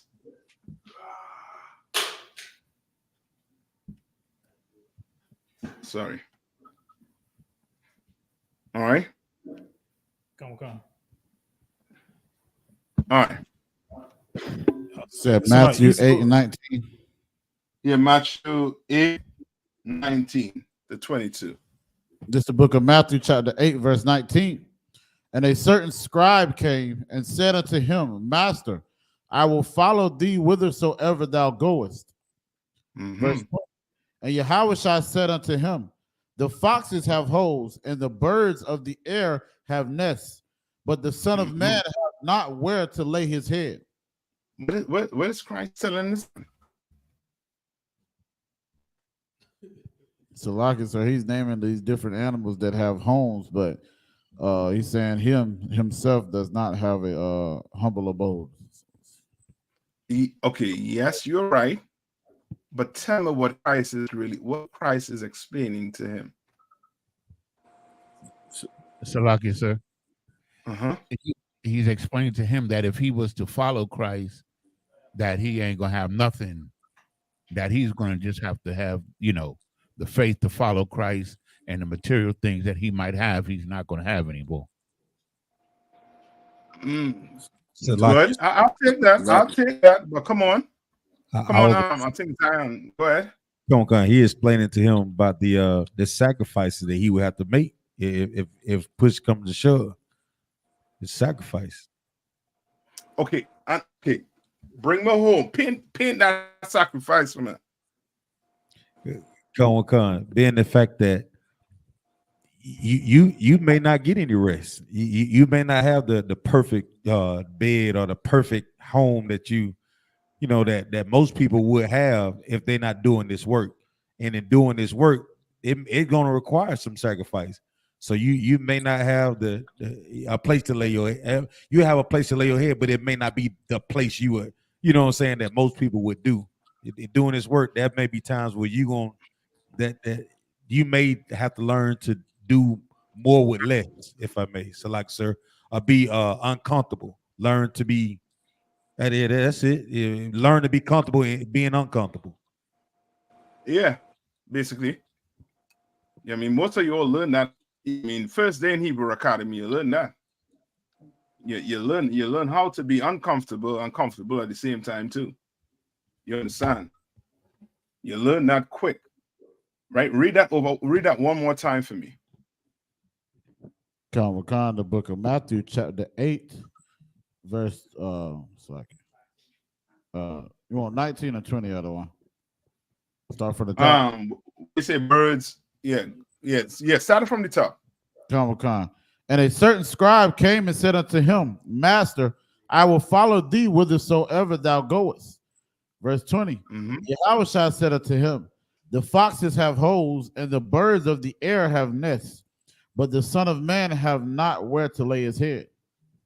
Right. What Christ is doing here, he is trying to explain to this brother the hardship he's going to have to endure following him. He's not sugarcoating anything for him. He's not saying you follow me and everything is going to be what? Okay. Like a preacher would tell you. Every Sunday you go to church, right? From Monday, once you watch the news, you turn your TV on and start watching the news. You've seen all the unriving, all the chaos that's going on the earth. And then somehow you get to church and just dancing and singing and crying, and when the preacher telling you everything gonna be all right. He is what? He is lying to you. Right. Christ is being straight up with this brother right here. That's right. This is gonna be a rough road. You're gonna have to give everything. Time is no longer belongs to who? To you. You understand? Time belongs to the next brother, that brother right next to you. That's where your time belongs to. You understand? If I could, so there's a good question on this topic. With that being said, right, like, so if a brother, you know what I'm saying, he says straight up, you know, he's like, you know what y'all brothers is saying is absolutely the truth. I'm with it, I understand it, I'm down for all of that. But you know what? All that sacrificing and, you know what I mean, I can't, you know what I mean, go to my slave when I want, I can't be with my woman when I want. You might call me and tell me to go to, you know, Michigan out of nowhere. I ain't with that. I'll just give you all my tithes, make sure I keep these laws and come to class when I can, and that's, you know, that's tawab for me. Is that the wrong? I mean, I guess I kind of know the answer to that, but like, if a brother was to say that, is it like something you want to push him to be like, nah, nigga, you should sacrifice like me? Salaki for my language, but you're like, nah, brother, like, nah. Be like me. Be a soldier like me. Like, you know what I mean? Like, or is it something where you might say, you know what, bro? Maybe that's best for you. Maybe that's best that you just do that. Just pay your tithes and make sure, you know what I mean, you share these classes and, you know, watch them online and, you know, stay, you know, do what you got to do. But, you know, maybe you ain't built like, you know, like me or like the rest, like brothers who are doing this work trying to get rulership. You know, you just want to make sure that you don't die when World War III pop up. Is that the wrong spirit? Is it the right spirit? Is it kind of indifferent, or is it like, you know, I'm just trying to find out, sir. I would do what Christ do. What is Christ doing right here?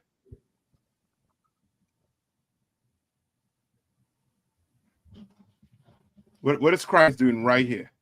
Is Christ forcing his brother into anything? Awesome.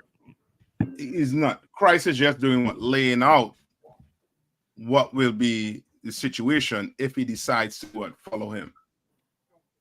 And guess who has to make their mind up? That one who has to make their mind up. So like you said, the brother. The brother.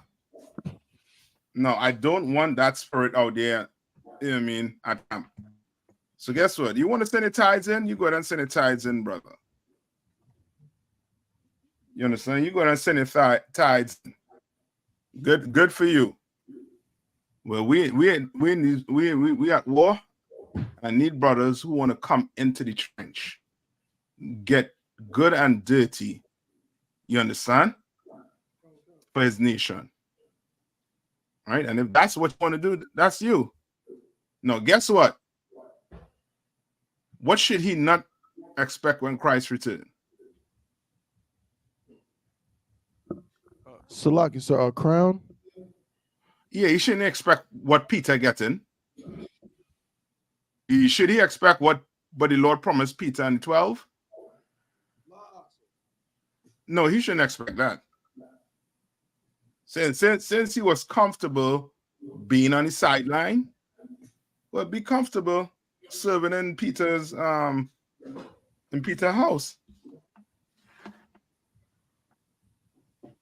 But don't come on that day and say, well, crown head.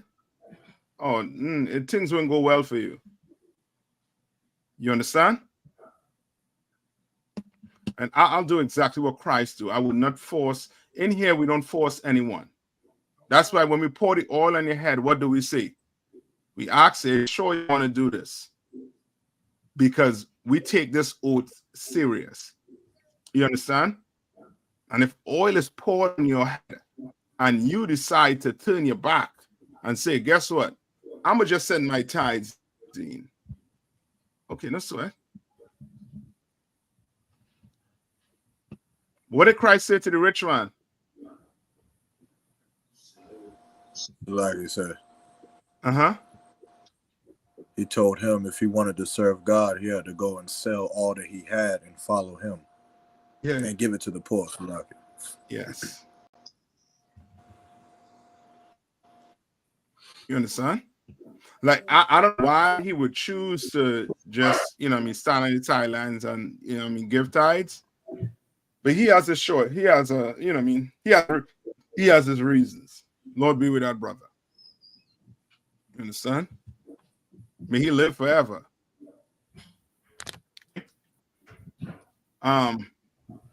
You good with that type of one? Who was reading from it? Did we get to 22? Verse 22? Yeah. Well, we got to verse 21. It says, verse 21, and another of his disciples said unto him, Lord, suffer me first to go and bury my father.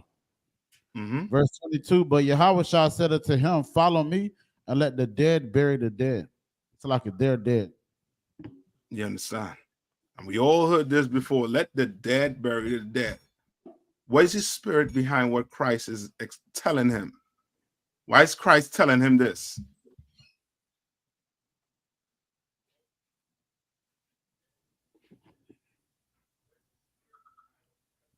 So like you said, because if he's talking about following him, you understand, one, if he burying the dead, that's going to make him unclean. And that's going to stop him from doing the work of the Lord. So so he have to what?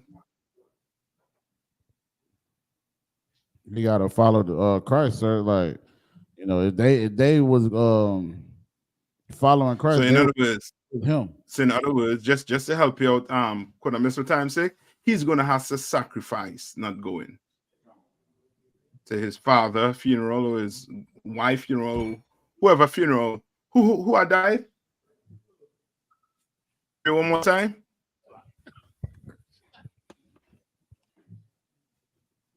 Read one more time. So like it, sir. The book of Matthew chapter 8, verse 22. But Yahawashi said unto him, follow me, and let the dead bury the dead. You understand? Like he didn't say well. He just tell them whatever family member die. You understand? Let the dead bury the dead. But you're gonna have to do what? Do the work. You're gonna have to make certain type of sacrifice in here for this work, brother. So log it, sir. You understand? Come on. That's just like what he said in Luke, I think it was 14 and 26. If any man come unto me and hate not his mother, father, his whole family, he cannot be a disciple unto me. So this is like the same thing what Christ is saying, brother. You got to separate yourself from that type of life and follow me if you're going to follow the Lord, which is the sacrifice that you got to make. Okay.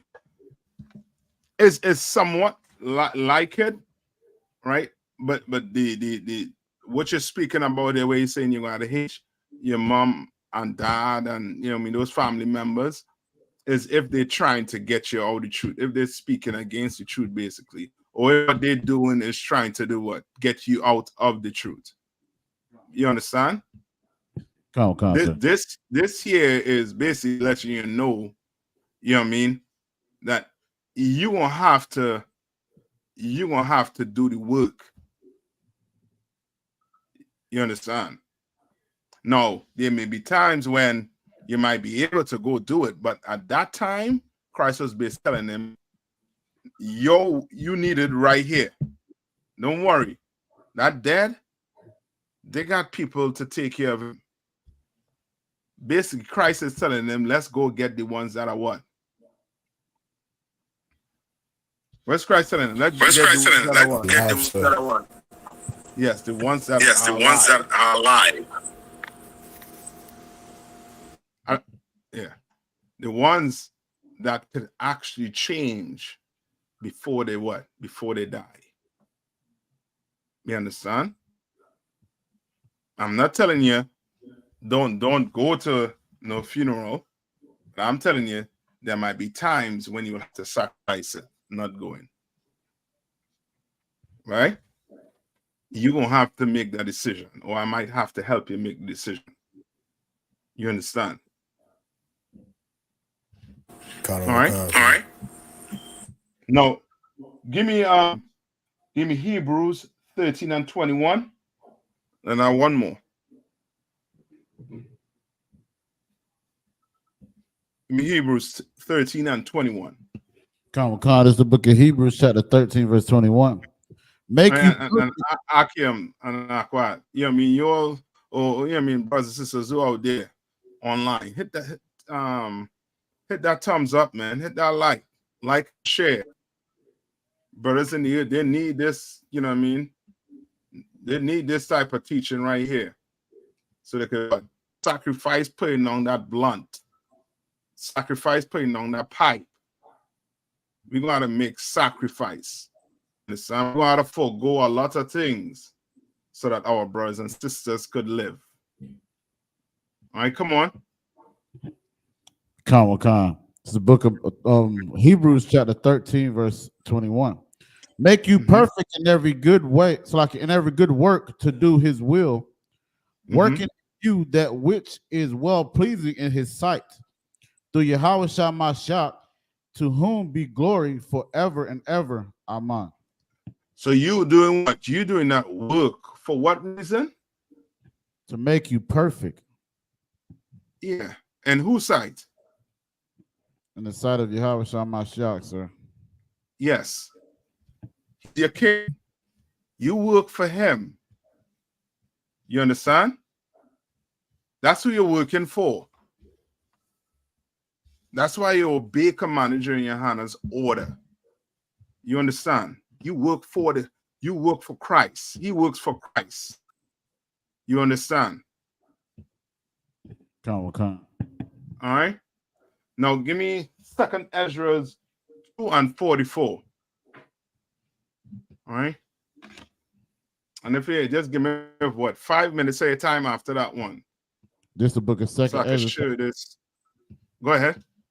This is the book of 2 Ezra, chapter 4, verse 34 or 44, sir. What?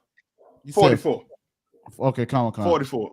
Then answered I and said, if I have found favor in thy sight, And if it be possible, and if I be meet therefore, verse 45, show me then whether there be more to come than is past, or more past than is to come. Salakia, Padam, second Ezra's. Your second Ezra's? 444, sir? Second Ezra's 2 and 44. Oh, Salakia. Come. Innocent. It's the book of Second Ezra, chapter 2, verse 44. So I asked the angel and said, Sir, what are these? Verse 45. He answered and said unto me, these be they that have put off the mortal clothing and put on the immortal clothing, so like an immortal, and have confessed the name of the Most High. Now are they crowned and receive palms. You understand? Like, that's your sacrifice that you're making right now. So that when Christ return, you understand? When Christ return, Lord willing, this could happen. You understand? Come. He's the one that's going to be giving you a crown. You understand? That's your sacrifice. You're going to have to sacrifice. You're going to be willing to give up a whole lot. I want to say a whole lot, meaning a whole lot of your time. You understand? You do anything, do it at 100. Don't be the brother that comes into the school with fire and then somehow it gets extinguished. You understand? You want to keep that fire. You want to keep that zeal. And to keep it, you're going to have to want to be around the brothers. You're going to have to want to be in this work. You understand? You're a young officer, you're a young trooper, and you're like, man, watching the 4 wars, what work do I have? You pick that phone up and call your camp leader. It's a slack here, sir.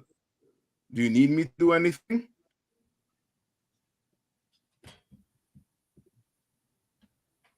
And he gonna tell you what to do. I'll find something for you to do. You understand? But you're gonna have to want it. You're gonna have to want this, just like Peter and them 12 disciples wanted it. You understand? All right. Any questions? Is this something I wanted to go over with this whole feminism, right? The whole history behind feminism. Right? Well, what is feminism?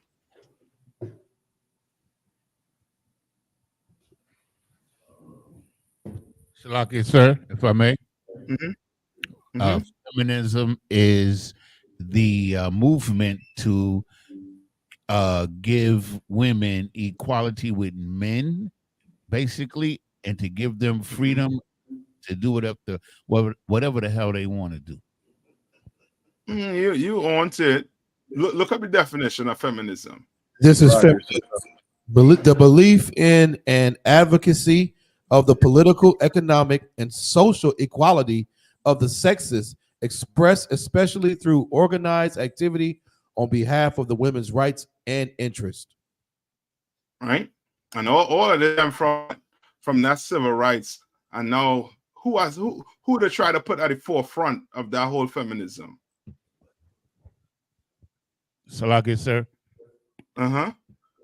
Gay women. Well, yeah, but okay. Black women. Who is?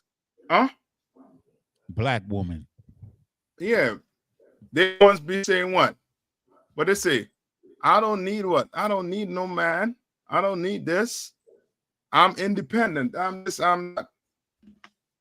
You understand? You want equal. You think if a man if a man could have more than one woman, then guess what? You could have what? more than one what man. You want to be equal, right? So Well, listen to what this. Come on. I saw, Salaki, sir, if I may, I saw real quick. I saw a commercial today for some gay electoral organization, right? And while they was doing, you mean alternative lifestyle? Salaki, sir, the we and somebody else. Yeah, I mean, go ahead. And like in the commercial, they're showing all of these people who are involved in this movement or whatever.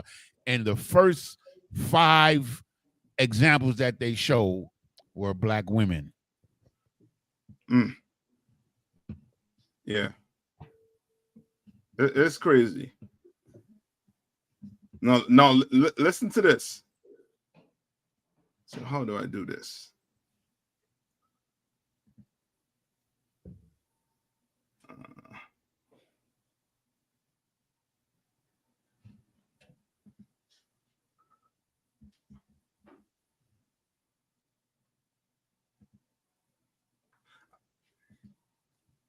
Okay, I'll do it like this, right? I'm gonna hit my mute button.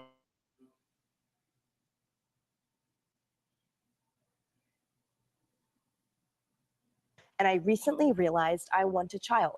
I'm terrified I've missed my opportunity. You all could hear that? Connor Wisconsin. Okay. 1 minute. Let's make sure something going on here. Good.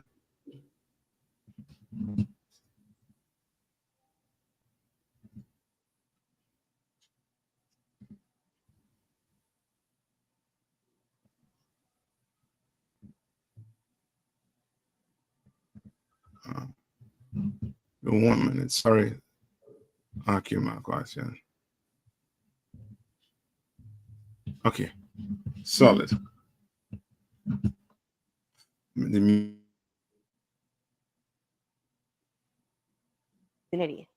woman's name is Melissa Persling, and she's revealing to Fox News Digital what she thinks caused her current situation. Listen.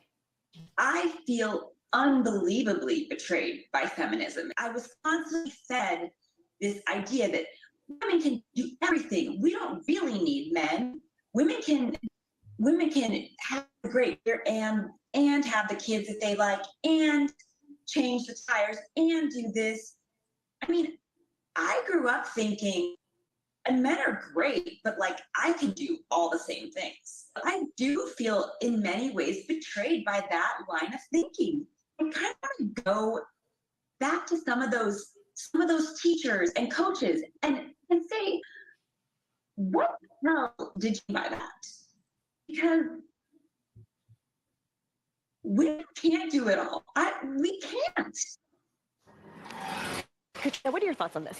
Okay, I'm going to go deep here. So I have a lot of opinion on this, and I really think that feminism in some ways has sabotaged women's happiness. And the reason I believe that is because we are asked to do all these different things, right? But then our nervous system goes whack. Like I know for myself, I'm in work mode and then mother mode and then family mode, right? And so your system just completely goes out of whack, which is why I truly believe, I found this quote and I thought it was so telling, is that the divine feminine is the rawest, wildest, most honest mirror a man will ever encounter. The awakened man opens his heart and goes to battle. He will tame his dragons and face his deepest shadows, since he knows that deep within her heart will guide him home. And I think that there is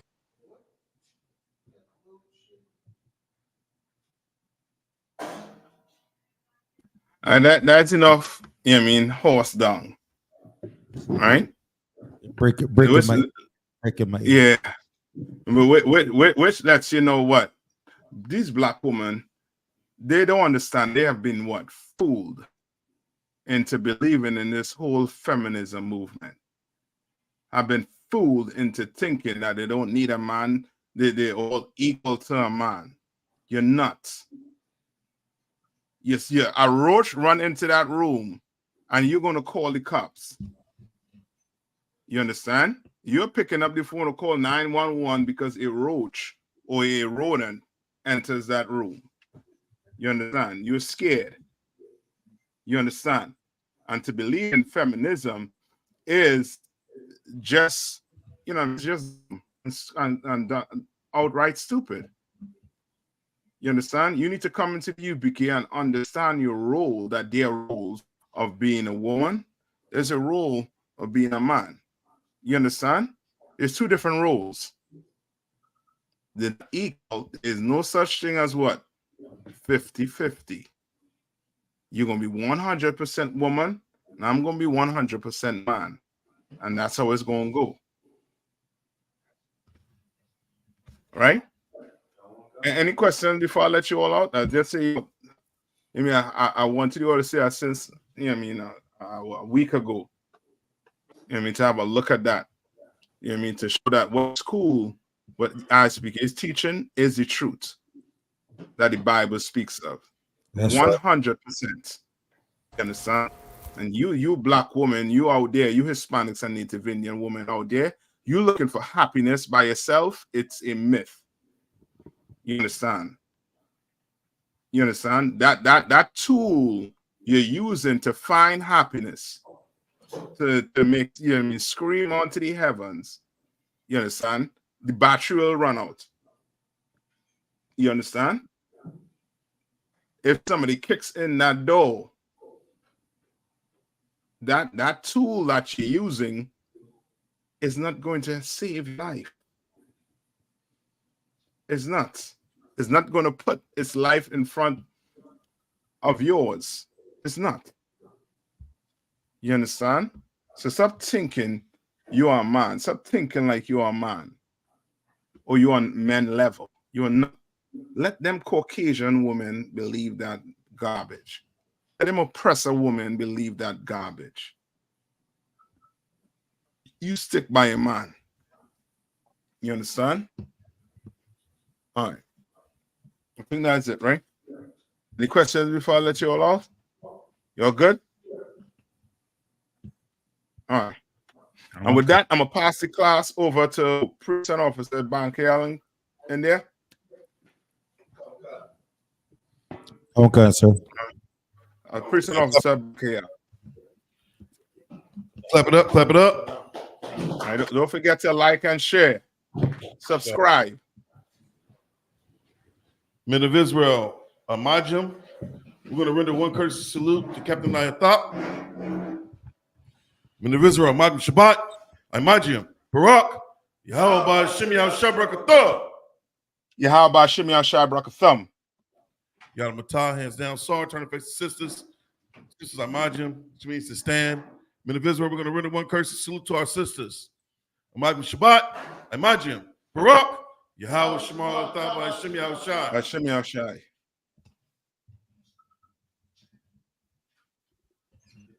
Yada Matah, Yashab means to be seated. I.S.U.P.K security announcements. We are the I.S.U.P.K started out of 1 West 125th Street, Harlem, New York. Rule for new brother and sister. When a new brother or sister comes into the school, they are off limits for 6 months. They are to be saluted only. They're here to shed themselves of the world. If they need transportation, the teacher will arrange it. After 6 months, if a brother or sister has an interest in a particular person, he or she must get permission from the head to speak to a brother or sister. There's another 6 months in which the brother and sister will court each other.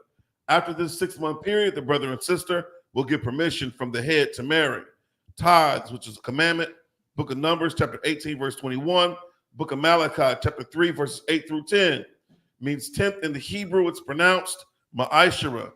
10% of every penny of any increase the Lord gives you, give to Treasury Department or teacher.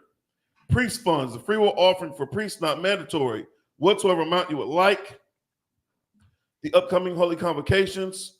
Well, we have the Winter Wars Cookout in Florida this weekend. The cookout info location is Ocean Reef Park, 3860 North Ocean Drive, Riviera Beach, Florida, 33404. Thursday night, we have Jeremiah Hyman Scripture Breakdown class. Friday, they have the Extreme Action Sports, and then the game night and nightlife. And then Saturday, they have the Sabbath service, and then the cookout and nightlife at the Bamboo Room. Hotel arrangements at the Hilton Garden Inn. We also have The Feast of Purim, the 14th and 15th day of the 12th month, Thursday the 22nd of February, and Friday the 23rd of February of 2024, according to the book of Esther, chapter 9, verses 20 through 31. We also have the Lord's annual 55th Passover coming up April 20th in 2024. Salakia. Pay your Passover funds, $200 per adult. If you're 17 or older, we're going to have that Passover held here in North Carolina. Get your money up. Get your money up. Salakia. And with that, class dismissed.